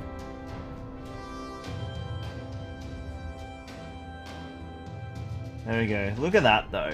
It's so thin, but the pigment saturation is just like exquisite. Just gonna dump the leftover Goblin Green I have on the brush onto the top there. That was such a thin layer with such nice pigment density. Man, the old Citadel paints were so good.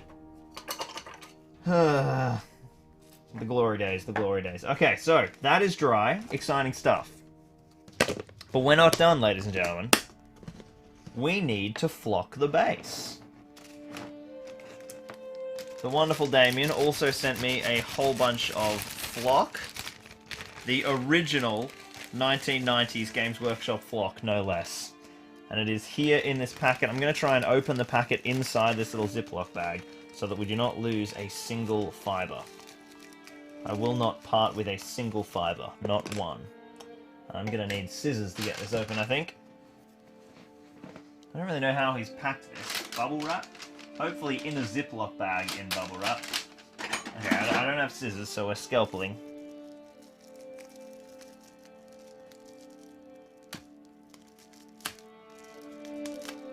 Hopefully I'm not cutting the bag. Okay, there we go. More tape. Damien was really worried about the bubble wraps, the flock rather spilling. Okay, here we go. I'm going to empty all the flock into the Ziploc bag from that. Okay, I can go on the bin now. And here we have the mighty 1990s Games Workshop flock. Look at this, ladies and gentlemen! You know the thing that's most hilarious is I actually think I have a tub of this sitting somewhere. Yeah, I'm pretty sure I do. I wonder if it's the same stuff. Let me have a look, hang on.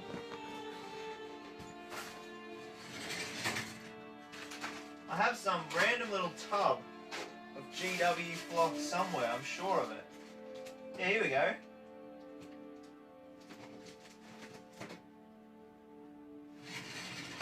Look at this thing. I wonder, is this the same stuff? I'm just going to come out wider so you guys can see.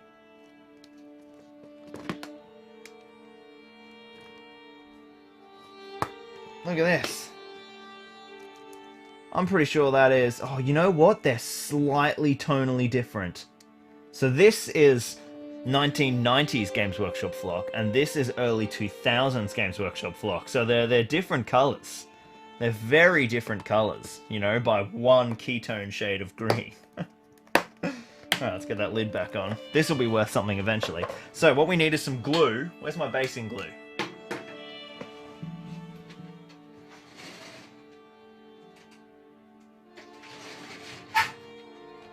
Ugh.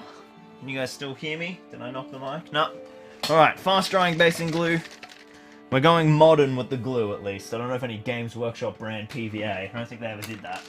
Yeah, actually, I think I did. But I don't have it. So yeah, I mean, obviously, it's a bit slack of Damien to not send me Games Workshop brand PVA from the 1990s, but, you know. We'll forgive him this once. Oh, there we go. Got glue all over it. So we want a nice coating of our fast drying basing glue. Now this is a super sticky, it's almost like a latex based glue. Acts like latex anyway. So we want a nice coat. You can put quite a thick coat down all over the model, all over the base, the area that you want based. And then ideally what you want to do is let it dry for 10 minutes. And it will start to go clear and tacky on the edges of the base. And then, once you put your material down, it'll all be dry within about half an hour. So compared to a big old tub of PVA, it's much quicker. And it doesn't... It dries, but it stays sticky and kind of gel-like. It doesn't go hard like PVA, which is good for basing materials because it means it will stay there. So... But what we're going to do today is we're just going to sprinkle it straight in so that we can get playing our game and not wait 10 minutes before basing. Now, should I do the dunk or should I do the sprinkle? I think I'll do the sprinkle method and I'll sprinkle over this.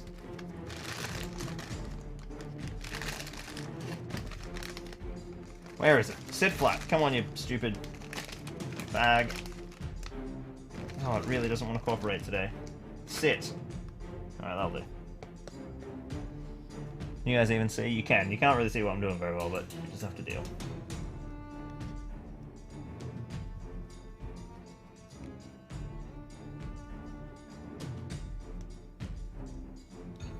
Alright, there we go. Flock's going on.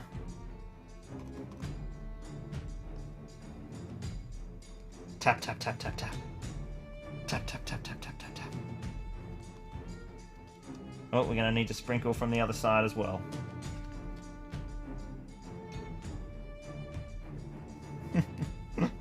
Oh, wow. This is taking me back to my childhood. There we go. Grimbold with his beautiful green flocked base and a pretty swell looking paint job. So, a huge thank you to Mr. Damien O'Byrne for sending that in. And I tell you what we need to do is I need to put him in the diorama and show you guys how beautifully he fits now. Whoa, shoot, nearly knocked my glue over and knocked it everywhere. We're going to zip the flock bag back up.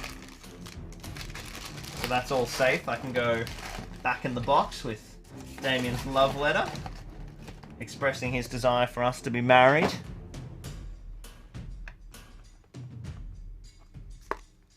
Which I thought, you know, it's a pretty good diorama. I probably should agree.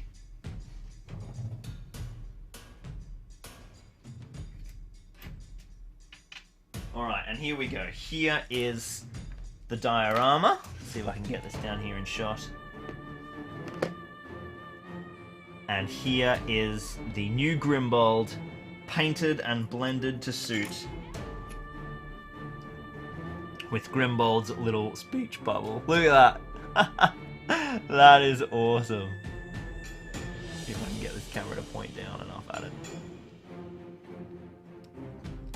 So these are the mad things that the internet has created. Our beautiful new Grimbold, ready to march to battle. So, let me just jump back into the chat for a sec.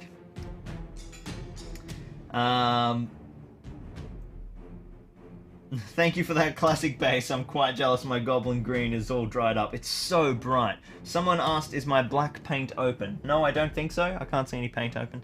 So that is all of the painting section of today. So now it is time for a battle report, and we have got a ripper. We have the horse thieving scenario where Grimbold is breaking into the Rohan Royal Stables, and it will also include this mini here, which is me with my Patreon Wheel of Wonder in tabletop form. So I'm going to quickly throw these paints off the desk and set up my Rohan stable, and I will be back in just a couple of minutes for probably the most ridiculous scenario we have ever played. Let's dive in.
Alright, ladies and gentlemen, here we go. This is our excellent scenario today. The board looks pretty sweet, actually. It's going to be awesome. Oh, actually, I haven't got my horses.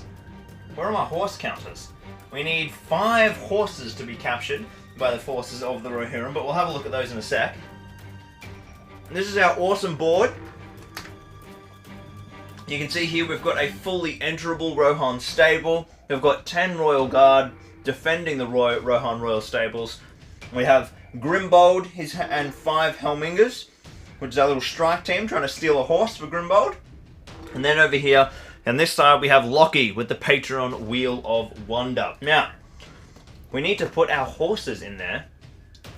I do have my horse counters. Where did I put them? I just had them. Oh, they're in that box there. Whoopsie daisies.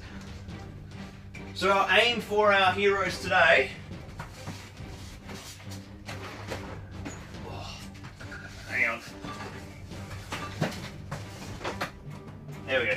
Our aim for our heroes today, or Grimbold, is to of course get himself a horse, and the aim for the Royal Guard is to scare the horses off the board. We need 1, 2, 3, 4,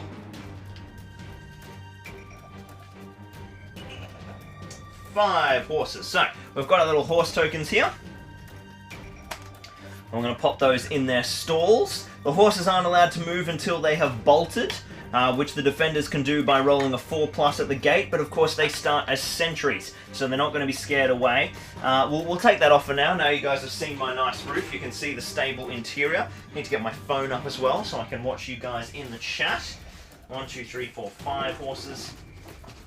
Now, for those of you who missed it, Lachlan, as in me, is here on the battlefield, and he's got some pretty crazy special rules, so we'll go through him in a sec.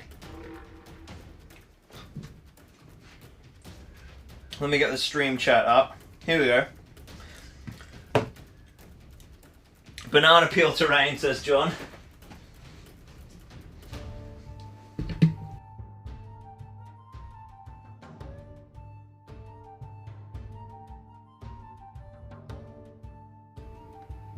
Okay, so how much of that did you guys hear? Did you guys hear my intro, or did it just sort of disappear? Because my sound was not working then. I have a feeling you might have only just heard my voice for the first time, and that's fine.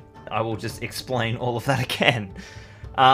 So, today we are playing the epic scenario where Grimbold dives in and he's got to steal himself a horse from the Rohan Royal Stable. We've got 10 Royal Guard in the center defending it, and Grimbold has got his beautiful little strike team of Helmingers there, and we've also got an unbelievably cool Lachlan Linton Keane model. So I am here in this scenario. My hard drive wants to spin up. I'll show you guys my profile. So I am here in person. Oh, what is going on? Misbehaving. Here we go. Grimbold. Conversions. Damien. All right. So this is my profile here, Lachlan Linton Keane. We had to read through this at the start of the stream, but essentially I'm a beast. I'm an absolute beast. I've got Might, Will, and Fate, which because of my Patreon Wheel of Wonder, I will randomly give away to heroes who are on my side. If there are no heroes on my side, which there are not, I am the only hero on the evil side today, then I will be giving away my Might, Will, and Fate points to the opposing heroes, of which there is only Grimbold. So at the start of every turn before priority, I will randomly be giving away one of my heroic assets to Grimbold, which is quite fitting. And then I have the special rule, flogging a dead horse. Basically, if there are any horses that do not have riders, who, you know, their rider gets killed, the horses are not removed. Instead, oh, is that it? Wait. Or do the horses get killed yet? Oh, no. So if a member of Lachlan's force kills a horse, so if we kill horses, we put down a dead horse marker, and then I have to run towards the dead horse and basically flog it to death. Because, you know, I like to beat a dead horse. You guys get it. So if any of the horses get killed today, Lachlan, my model, will start, we'll have to run towards them and start whipping them to death. So it is pretty interesting. In terms of our scenario, let's have a quick look at our scenario rules while you guys are waiting for that. Whose movement is measured in bananas? Asks Tom Marshall. It was just the music when you were gone, says Sam. Okay, sweet. Well, at least you guys can hear now. Banana is the best part of the stream. let's go for... what do I need here? I need the scenario rule. Sorry, I'm a bit of a mess today, guys. Very little sleep. Here we go. So Grimbold has got fed up on missing out on a horse and decided to sneak into the stables of Edoras and take what's his. A stable's placed in the middle of the board. Grimbold's got 5 Helmingers with him. There are 5 unmounted horses, and there are the 10 Royal Guard. Once a horse has bolted, roll a d6. They always move first, so bolted horses move before anyone else. Once they're the ones... A bolted horse is a horse who's been set free on a 4+. Roll a d6. On a 1, they stay still. On a 2 to 5, they move d6 inches away from the nearest model. And on a 6, they move 8 inches away. And we get victory points for every horse that has been killed or successfully mounted. So, the Royal Guard have a really important job. First of all, they need to catch Grimbold and catch the sentries. And then, once they have raised the alarm, they're going to need to, like, direct or corral the horses. Which is going to be interesting indeed. So, I think, let's just get into it. Well, I'm going to be constantly referring back to these profiles and things, because I'm barely going to remember this. But, let's give it a go. So, I'm just going to move my mic over. Yes, I think you guys can still hear me. Perfect. So, priority. Grimbold will be green. And priority goes to the sentries first, which is exactly what we want. So, normal sentry movement, let's see how they go. This model here, he rolls a 2, which means that Grimbold can move him 3 inches away. Perfect. This Royal Guard here, he rolls a 5, oh, he's going to move 3 inches towards him. This model here, he rolls a 1, he stays still. That Royal Guard, he rolls a 1. That Royal Guard, he rolls a 3, we'll start running him off in the other direction. The Royal Guard in the... ooh, big 6 inches. That model's just going to race on down. The Royal Guard in there, he rolls a 5, so that's 3 inches. The other Royal Guard in there, he rolls a 4, that's 3 inches. Geez, these Royal Guard are getting decent rolls now. That's a 2, and that's a 2. So these guys are both moving 3 inches that way. Okay, so there we go. Some better options for... Oh, and of course, Lockie. Oh, big 6. He's sprinting in. He senses that something's afoot. Okay, so Grimbold and one of his Helmingers are able to make a charge on this Royal Guard. And then all the other Helmingers are just going to sprint over here, I think. So Helmingers is strength 4, which is going to matter against the Royal Guard with their defense 6. So that is important. Oh, whoops! Sorry if I just put someone in timeout. Does Lockie rant about the Rangers Legendary Legion whenever flogging a dead horse rule is active? Okay. So, we've got 1 combat for the turn. If Grimbold and this Helminger fail to kill this Rohan Royal Guard, I tell you what I'm going to do. I'm going to zoom the camera in right now, seeing as we're not going to be in or around the edges of the battlefield. You guys have seen the full battlefield. You get what's happening. There you go. That should be a bit better for you guys. Alright, so if we fail to kill this this dude, of course, it's going to be bad. So the Helminger is going to be on the black dice, Grimbold is on the green dice, and the Rohan Royal Guard, who's absolutely going to shield, is on the white dice. Grimbold didn't roll well, but neither did the Royal Guard, and the other dude's got it. So, Grimbold is strength 5, I believe? I don't even know his profile. I never used this model. We'll have to get up our Grimbold profile. Let's actually have a look at what this guy's like. Where's Rohan? Here we go. Rohan, Aemma, Erkenbrand, Gamling, Grimbold. He has a 2-handed axe, so he's always fighting 2-handed. That's interesting. And he has Mighty Blow, so he does D3 wounds. So he's strength 4, and so are the Helmingers. So we need a single 5 on this dice to kill the Royal Guard. There we go. Grimbold does 1, 2, and with Mighty Blow, Grimbold does 3 wounds to the Royal Guard. He is eviscerated. Alright, so the alarm is not raised. Let's jump into priority for turn number 2. The game's only supposed to go for 8 turns, remember, so that's going to make things interesting. Okay, so... Grimbold has one priority here. Now, what I want to do is probably not be too risky, because the sentries will automatically be raised if they're within 3 inches, right? So what we're actually going to do is we're just going to castle up this turn. We've made our kill, and then we're just going to pull back and make sure that we don't wake anybody up. Let's see what the sentries do. This guy here, he rolls a 3 in the wrong direction. So if we'd taken the risk, it would have been okay there. This Royal Guard, he rolls a 6. There we go. Good thing we didn't try and get to the entrance, because that guy would have raised the alarm. That Royal Guard, he rolls a 6. These guys are all keen. I think what we want to do is send guys back in to defend the horses, because that's where they're going to come from. The other Royal Guard over here, he rolls a 4, so yeah, these guys are starting to come back. The 3 Royal Guard in the middle. Oh, 2 6s and a 3. This is huge. 3 and 3, just out of range of raising the alarm. And 6 inches all the way out to here, and then that guy's going to move 3 inches back. The 2 Royal Guard up the other side, they get a 5 and a 1. Yeah, some good results for the Royal Guard there. And now let's try Lockie again. Another 6! Another big 6 from Lockie. That's 2 in a row. 2 in a row. He is racing in to be involved. Alright. So that is the end of this turn. There's no fighting. Let's jump into priority. Remember, Grimbold wants to... Oh, we're forgetting the Patreon Wheel of Wonder. So each turn, I need to give away one of my Might, Will, or Fate. So, let's... 1, 2 will be Might, 3, 4 will be Will, and 5, 6 will be Fate. We should have done that twice already. So Grimbold has now taken both of Lockie's Fate points. So he is now a 3 Fate hero, and at the start of this turn, I'll have to re-roll that.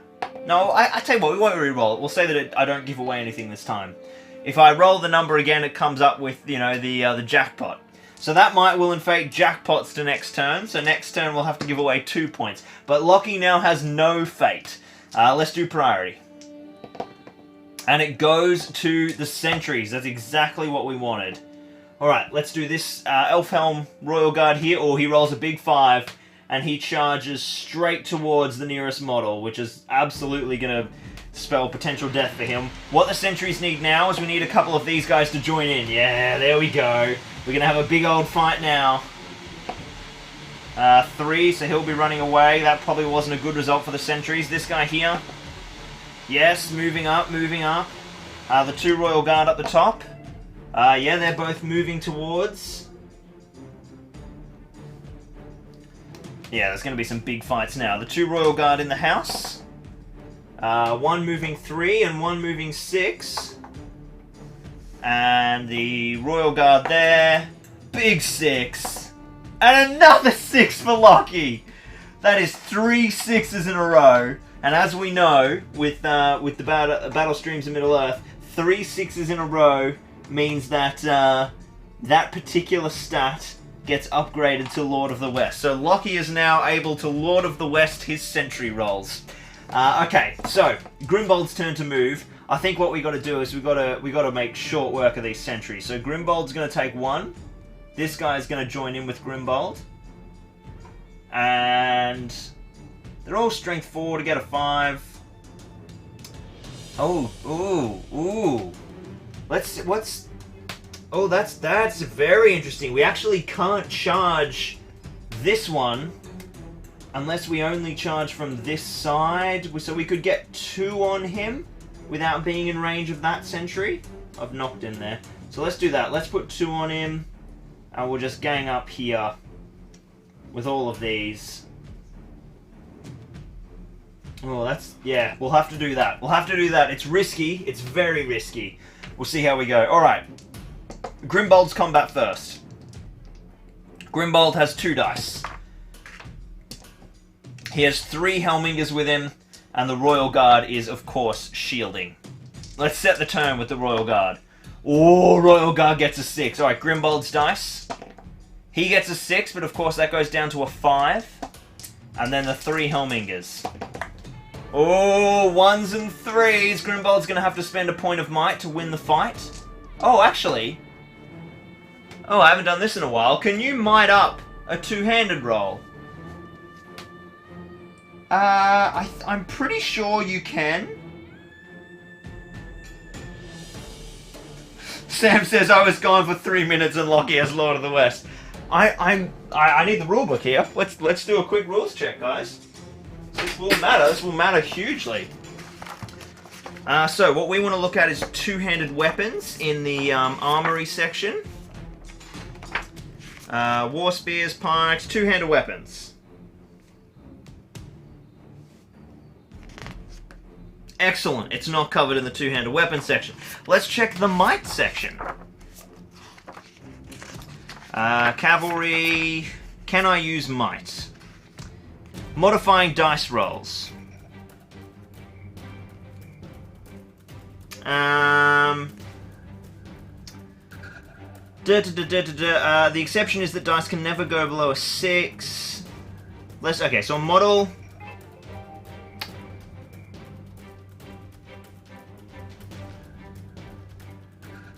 I'm pretty sure you can might it up above a 6. Yes, it looks like you can. Definitely nothing saying that you can't. It might be FAQ'd, but based off those rules, I'm pretty sure that you can. So, Grimbold will spend a point of might. He doesn't care about resources. He's going to get 2 free might this game anyway. So, Grimbold spends a point of might to win. And now these guys need to kill this guy. And they've killed him once, twice, 3 times. And how many wounds did Grimbold do? He did 2 wounds. So we killed him 4 times. Alright, that's a good outcome, but this is where it gets tricky. 2 Helmingers finding 1 shielding Royal Guard. Oh, wait a minute. I've gotten myself all confused here, I think. No, that's right. Oh no, the Royal Guard's got it! The Royal Guard's got it. He gets it shielding, and he pushes off the 2 Helmingers. And that means that the alarm is automatically raised. So, let's... Yeah, big call, big call. Let's jump into priority. Before priority happens, Lockie is giving away 2 heroic stats this turn. And they've both jackpotted again! Crikey! So, Lockie didn't even get to Lord of the West his sentry rolls, but that's okay. We'll give him Lord of the West for everything to make up for it. And now it's normal priority, and it goes to the sentries. So, they're basically probably just going to pin everyone, try and get some one-on-one fights. 6 inches. That guy will charge Grimbold. This guy will come here and charge the door. What we're going to do, I think, is Lockie is going to move here and try and free that horse. Free that horse. Free that horse. And free that horse. So let's do our horse bolting test. So these horses will be freed on a 4+. And 2 of them are freed and 2 of them aren't. So it's these 2 here that got freed. There's no other models that can move for the Helmingers. And now these models in here are going to have to try and corral the bolted horses away from the board edge. So, oh that's right, they do that in the fight phase, sorry. It doesn't matter. Let's do the combats. So well, that can be the start of the combats. Horses have just been bolted. We've got 1 Royal Guard fighting 1 Helminger over here. Oh, it's a tie. The Royal Guard will get it on fight value. And kills him! First Helminger down. Down goes the Erkenbrand model. We've got another one-on-one fight over here. Oh, hang on a minute. I've completely forgotten to move several models here.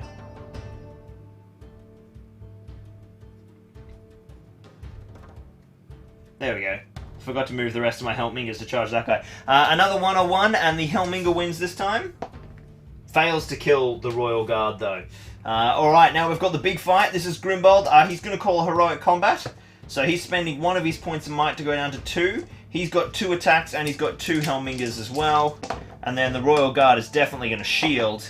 And he shields on 5s, and the highest dice they have is a 3 with Grimbold and a 4. So Grimbold will spend his 2 remaining points of might. He's now out of might until he gets them back from Lockie. Or gets 2 more from Lockie. Because he's modified 2 dice and got the the heroic combat. So they have won the fight. Now they've got to kill him.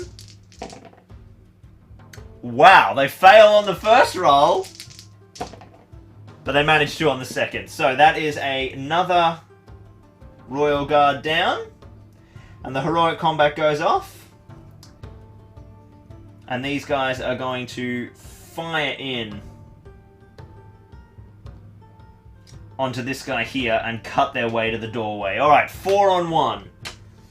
The Royal Guard, oh, he's supposed to be, oh, that's where he is. So the Royal Guard versus 1, 2, 3, 4.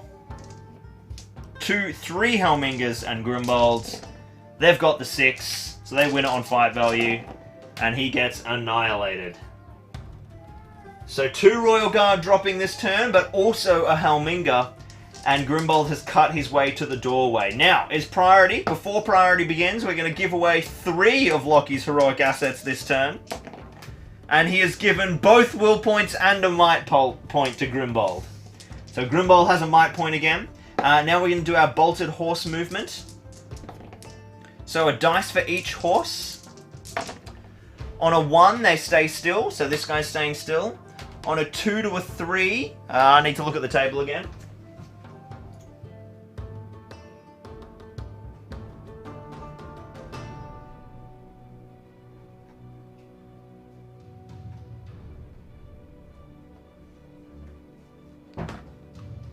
Where is it? Where is the table for the horses moving? Here we go. On a 2 to a 5, they move D6s away from the nearest model, and on a D6. Okay, so we haven't got any 6s, so we've got 3 horses moving D6 inches out of the stalls. So let's roll that. So we've got 1 horse is just going to move 1 inches out, so I'll just put those 2 out, and 1 horse is going to move 3 inches out. So this horse is going to run. Which one's staying still? That one? No, this one. This horse is going to run over there. So the horses are on the move, and now it's the normal move phase. Let's go for... who had priority? We haven't rolled priority. It goes to Grimbold's men.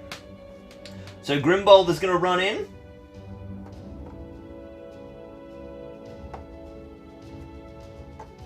These dudes are sprinting in to try and capture themselves a horse. These Royal Guard, I think we're just going to have to try and kill these Helmingers. And then we'll deal with, we got to kill these numbers, I think. So, these guys here are going to jump in. We're going to ignore Grimbold, and we're going to try and fight the Helmingers. Here's 1 Helminger with 2. And then this horse is just, this guy's just going to stay here and finish his move here, so that the horses flee in the right direction. And Lockie is going to make a big charge over to here and then get ready to throw his whip at Grimbold in the shooting phase. What's my shoot value, I wonder, Damien? It's 3+! Hell yeah! Alright, so I've moved and shot, so I'm hitting on 4s. I hit Grimbold with a big 4. Strength 1, so I'm going to be looking for 6s to wound. Oh, I got a 5 and I've got 1 might point left. I'm spending it. Boom. If I spend them, I can't give them away. So, Lockie is now out of heroic stats, and I have put a wound on Grimbold. Luckily, Grimbold has 3 fate points. He fails the first one. Let's try again. Passes the second. So, Grimbold now has only 1 fate remaining. So, he's back to his normal profile now. And he's got 1 might left and a bunch of extra will. So, let's do our combats. We've got a 1-on-1 over here. Goes to the Royal Guard. Fails to wound. Another 1-on-1. Royal Guard wins it on fight value. And makes the wound. Down goes a second Helminger. That's a big fight for the Royal Guard out here on this flank. Then we've got 2 Royal Guard fighting against a Helminger. The Helminger will shield. The Royal Guard can only manage 2s, and the Helminger shielding does the business. So, into priority. Lockie's got no resources to give away. It's time to do priority. Big 4s, so it will swing to the Royal Guard. That's very, very important. Oh, we need to do the horse bolting movement. That happens after priority, though. So let's do our 4 horses. 1, 2, 3, 4. Right, this one in the stall is staying still again. And these guys are moving 5 inches away from the closest model. And 3 inches away from the closest model. And 3 inches away from the closest model. So, the horses are being scared off the board edge. This is good for the defenders. And now they get the chance to also move and consolidate this position. So, what we're going to do... Oh no, we gotta take the initiative. We're gonna pin them where they are. We're gonna have a one-on-one. Lockie versus Grimbold. Lockie versus... No. We gotta give Lockie a hand. He's gonna be in big trouble otherwise. So we'll put the Royal Guards on one-on-one. This guy is gonna be able to get on this one, and it's Lockie and a friend fighting Grimbold. And these 2 Royal Guard are going to run out here and try and kill that Helminga and finish them off. Okay, fight phase. Let's do the exciting one last. We're going to do 2 Royal Guard fighting 1 Helminga. Helminga gets a 6 and then kills a Royal Guard. Big swing back for the Royal Guard there. Big swing back.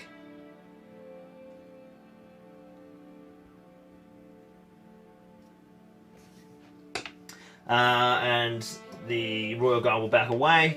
And then in here we've got 2 Helmingas fighting 1 Royal Guard. The Royal Guard's going to shield. Royal Guard gets it on 5s and pushes back the 2 Helmingas. We got 1-on-1. And the Helminga gets it.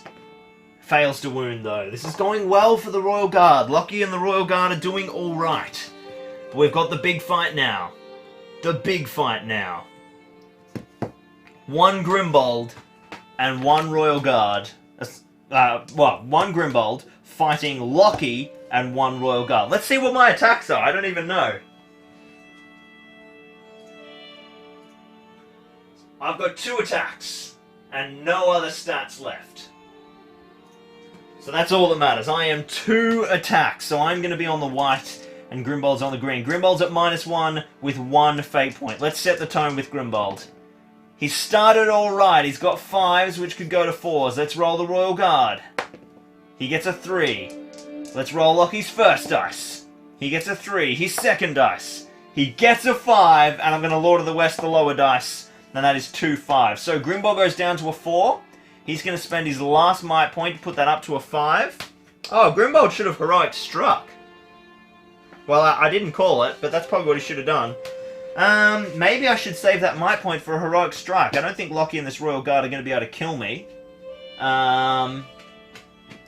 Grimbold is defense 5, so they will be wounding on 5s, or one of them will. I've got 1 with 2 wounds and 1 fate.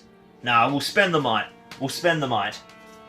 So Grimbold spends the might to tie the fight. Let's see who goes first. Evil is obviously going to be me. Oh, it goes to Grimbold. That is bad news for Lockie. I think Grimbold's going to put all his strikes on Lockie. Strength 4, defense 5. He needs 5s to wound. He's scored 1 wound, which does mighty blow. I've got no fate points left, because of course I've given them all away to Grimbold. So, if Grimbold rolls a 3 or higher, Lockie will be killed in 1 stroke, because mighty blow does D3 wounds. He rolls a 3! And Lockie has been cut in half. Ba-bing! Down goes Lockie. There we go. He didn't even get to see me whipping horses to death, unfortunately. That is going to spell good news for Grimbold, I think. And that's all our fights this turn. Let's do priority. It goes to the Royal Guard again. Grimbold's got no might to deal with it. And that's it. So let's do our horse movement. Oh, this is really big. Big, big, big, big, big. So, this horse is moving 2 inches away from the nearest model. This horse is moving 5 inches. And these horses are moving 8 inches. So that's 6 and another 2.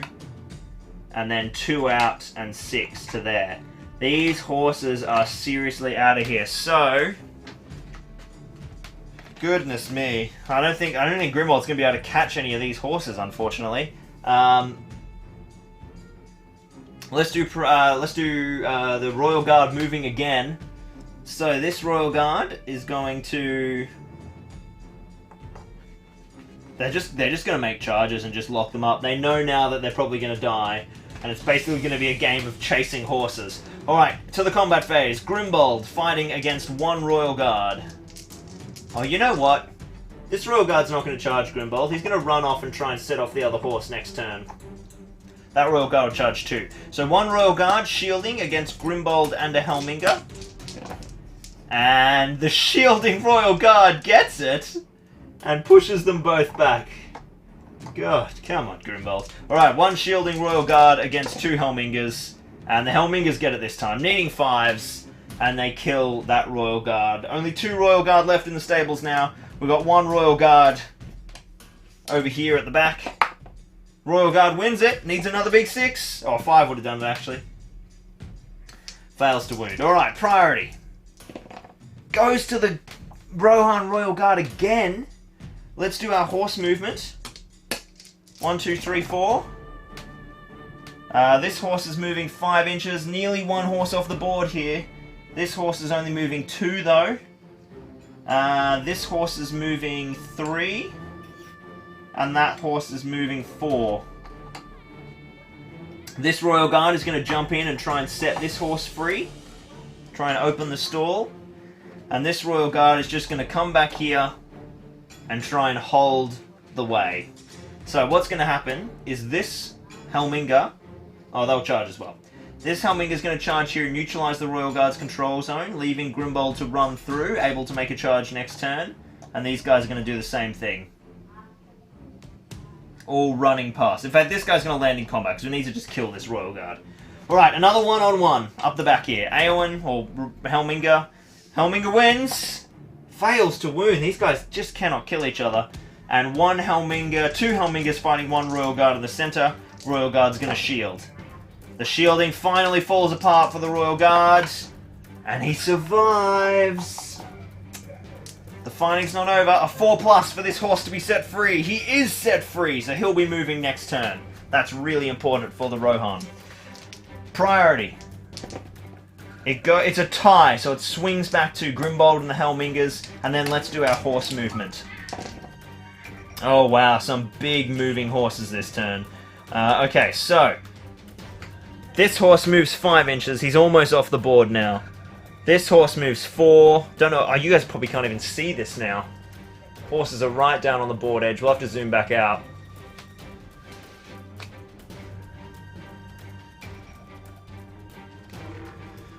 This horse in 3rd position moves 6 inches. This horse only moves 2.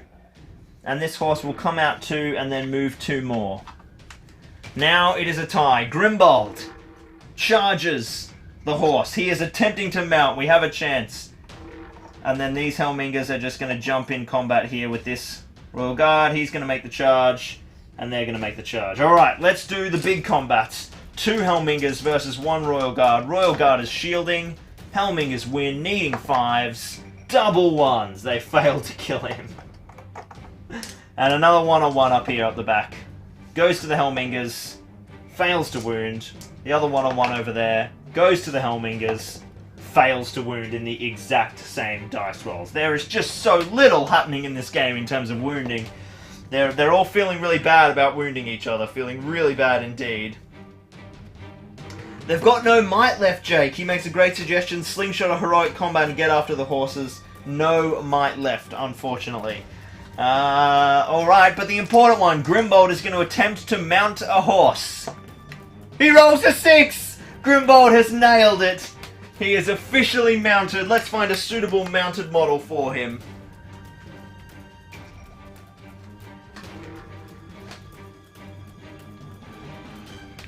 Oh, here we go, here we go. This is perfect. Oh, sorry for stepping in front of the camera, guys. And Grimbold has successfully mounted his horse. I think that's going to be worth 2 victory points at least. Or maybe D3, like Mighty Blow. We'll score that at the end. So, Grimbold has successfully mounted 1 horse. Let's try and... That's actually huge. That's so important. Alright, let's do priority. It goes to the Royal Guard again, but they actually can't really do much about it. They're just going to make charges. And they're going to charge those 2. Now... Oh, the horses will move first. Sorry. 4 normal horses. Let's see how far they get off the board edge. Ooh, very important. 2 inches... 4 inches, 2 inches, and 2 inches. That is big. No horses have run off. And now what Grimbold can do is move 10 inches on his horse. Yes, that's right, I said Grimbold move 10 inches on his horse. Grimbold with a horse. And he can now be the closest model to this horse and stop him from running off towards that board edge. So, 3 horses are probably going to get off next turn, but Grimbold's managed to get his own and prevent a further one. Let's do the 1-on-1 up the back. Goes to the Royal Guard. Fails to wound again. 1-on-1 in the center. Goes to the Helminga. Finally kills that Royal Guard. And then 2 Helmingas fighting 1 Royal Guard who's going to shield. The Royal Guard's got it and pushes them back. Alright, priority. It goes to the Royal Guard. The 3 horses on the edge. Any ones? Yes, there's 2 1s! 2 of them are still on the board edge and 1 horse is officially run off. And this horse over here, he moves 6 inches back that way, away from Grimbold. Okay, Grimbold is now going to move down here. Can you guys see that board edge? No, I don't think you can. Let's pan down a bit. Grimbold is now right on the board edge, which means those guys aren't going to run directly off the board anymore. That is very important. This guy here is going to run around and get in combat with the horse, and this Helminga is going to make a big run over here. Alright, let's do combats, I guess. 1-on-1 up the back. Big 6 for the Helminga. Doesn't kill the Royal Guard. Those guys have been fighting for like 8 turns. 1-on-1 in the stable. Goes to the Helminga. Doesn't kill the Royal Guard. I just wish they were all dead already. And now can this Helminga mount his horse? No! He takes a prone rider. And dies! He falls over and is killed attempting to mount the horse. It kicks him in the face and takes sweet, sweet vengeance. Well done, horse. Good result there. Alright, priority. Swings back to the Helmingas. This one is going to charge this horse. Oh, actually, the horses move first. What am I saying? That horse there, he moves 6 inches off the board edge. Those 2 horses will move 5 and 4 inches. And we've got, now it's normal movement. This guy's just going to get running after the horses, and so is this guy. Screw that Royal Guard. Those guys can keep fighting. This Royal Guard says, hey, come back here! Get away from my horses! He's chasing after him. And Grimbold is now going to move... He's just going to move there and keep scaring them that way, but he can't afford to move to the side, or they'll run off the board. So I think that'll do. Priority for the guys off the back, up the back off camera. Not priority, combat, sorry. Helminga wins, 1-5, and the Royal Guard finally dies. Oh my god. And that's the combats for this turn. Priority. 5 to the Helmingas. Let's see what happens to the horse. This horse over here. Another big roll for him. He's probably off the board edge now. Him killing that Helminga is going to be very important indeed. These 2 horses on the side. 6s and 3s. I'm going to have to move my lamp. That's how dire this situation is getting. He moves 3. Now the Helminga movement. Now Grimbold can ride around that guy and at least stop him from running off any further. And these Helmingas are just going to move straight towards their respective targets. And that Royal Guard now can't catch them until they win priority. And then they will charge each other. The combat up the back goes to the Royal Guard. Just kill them! Oh my goodness. Unable to make the kill. Priority. This is a long game for a small minigame with very little models, I must say. No, I gave up on the thing that it goes for 8 turns. I just wanted to keep playing it until it ended. Perhaps I shouldn't have. So, it goes to the Royal Guard. Let's see what the horses do. The horse on the board edge. He flees. That is 2 horses off the board. The horse on that side, down here in the corner, he rolls a 2. He's not off the board edge yet. And that horse there rolls a 5, so he's running away from Grimbold.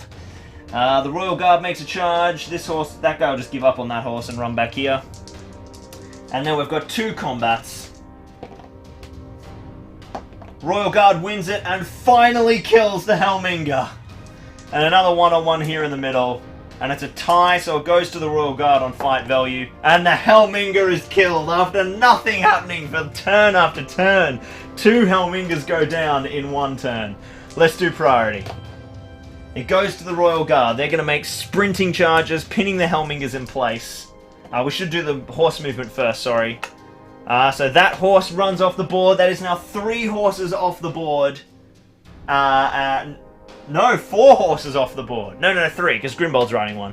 And then this horse here, running away from Grimbold, runs 5 inches. Well, Grimbold can only chase that horse. He can't get around him to slow him up. Let's do the 101 here. The Royal Guard wins it. And kills him! All 3 Helmingas killed in 3 combats in a row. It is now Grimbold versus 2 Royal Guard. Let's do priority.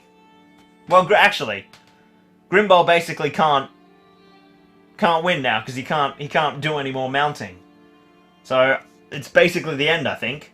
That horse is essentially going to run off the board. This is why the game should have a timer. The Royal Guard win. Grimbold's just going to give up on that horse and just charge the Royal Guard. He's going to enjoy using his cavalry bonus for the first time. Grimbold on the charge. Only gets 3 high, even with 3 attacks. But the Royal Guard manages a 6, pushes him back and strikes at his horse and kills Grimbold's horse! Grimbold survives the Throne Rider. It was short-lived, his time upon mount, and his horse is killed. Let's do priority. It goes to Grimbold's folk, but the horse has bolted and he runs off the board edge. So 4 horses run off the board edge, and Grimbold had a horse, but it was killed from underneath him. We'll do one final combat between Grimbold and both Royal Guard to have a big old scrap to finish. Grimbold wins. His 2-hander goes down to 5, but he wins on fight value, and he'll put a strike on each of them at strength 4, needing 5s. And he kills 1 for good measure. There we go. Grimbold steals his horse, charges in combat with it for the first time, and it gets annihilated out from under him.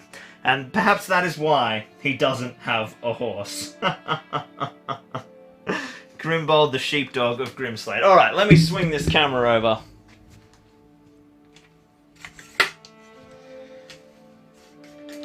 So it's been a bit of a wild stream today. You know what I should do? Yeah, let you guys look at Lockie for a bit. Seems slightly more professional.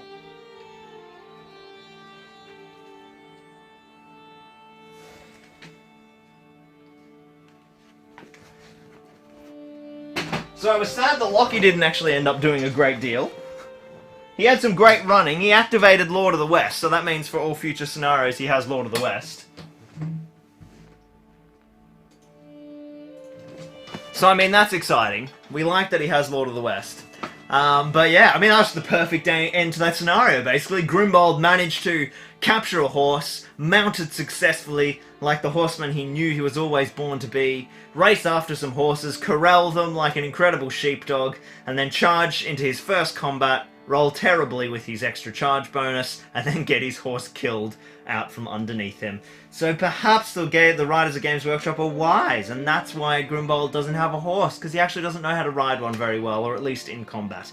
So there we go. Brutal, brutal, brutal. That was good fun.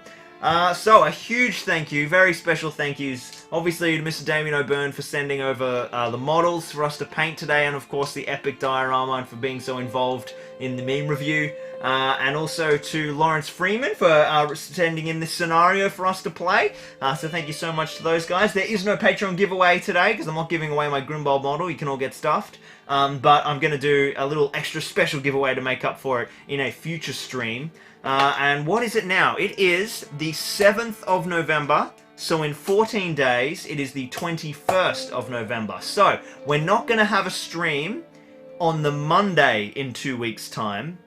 We're going to have a stream on the Wednesday, because that will be the 23rd, which is 2 days before Christmas.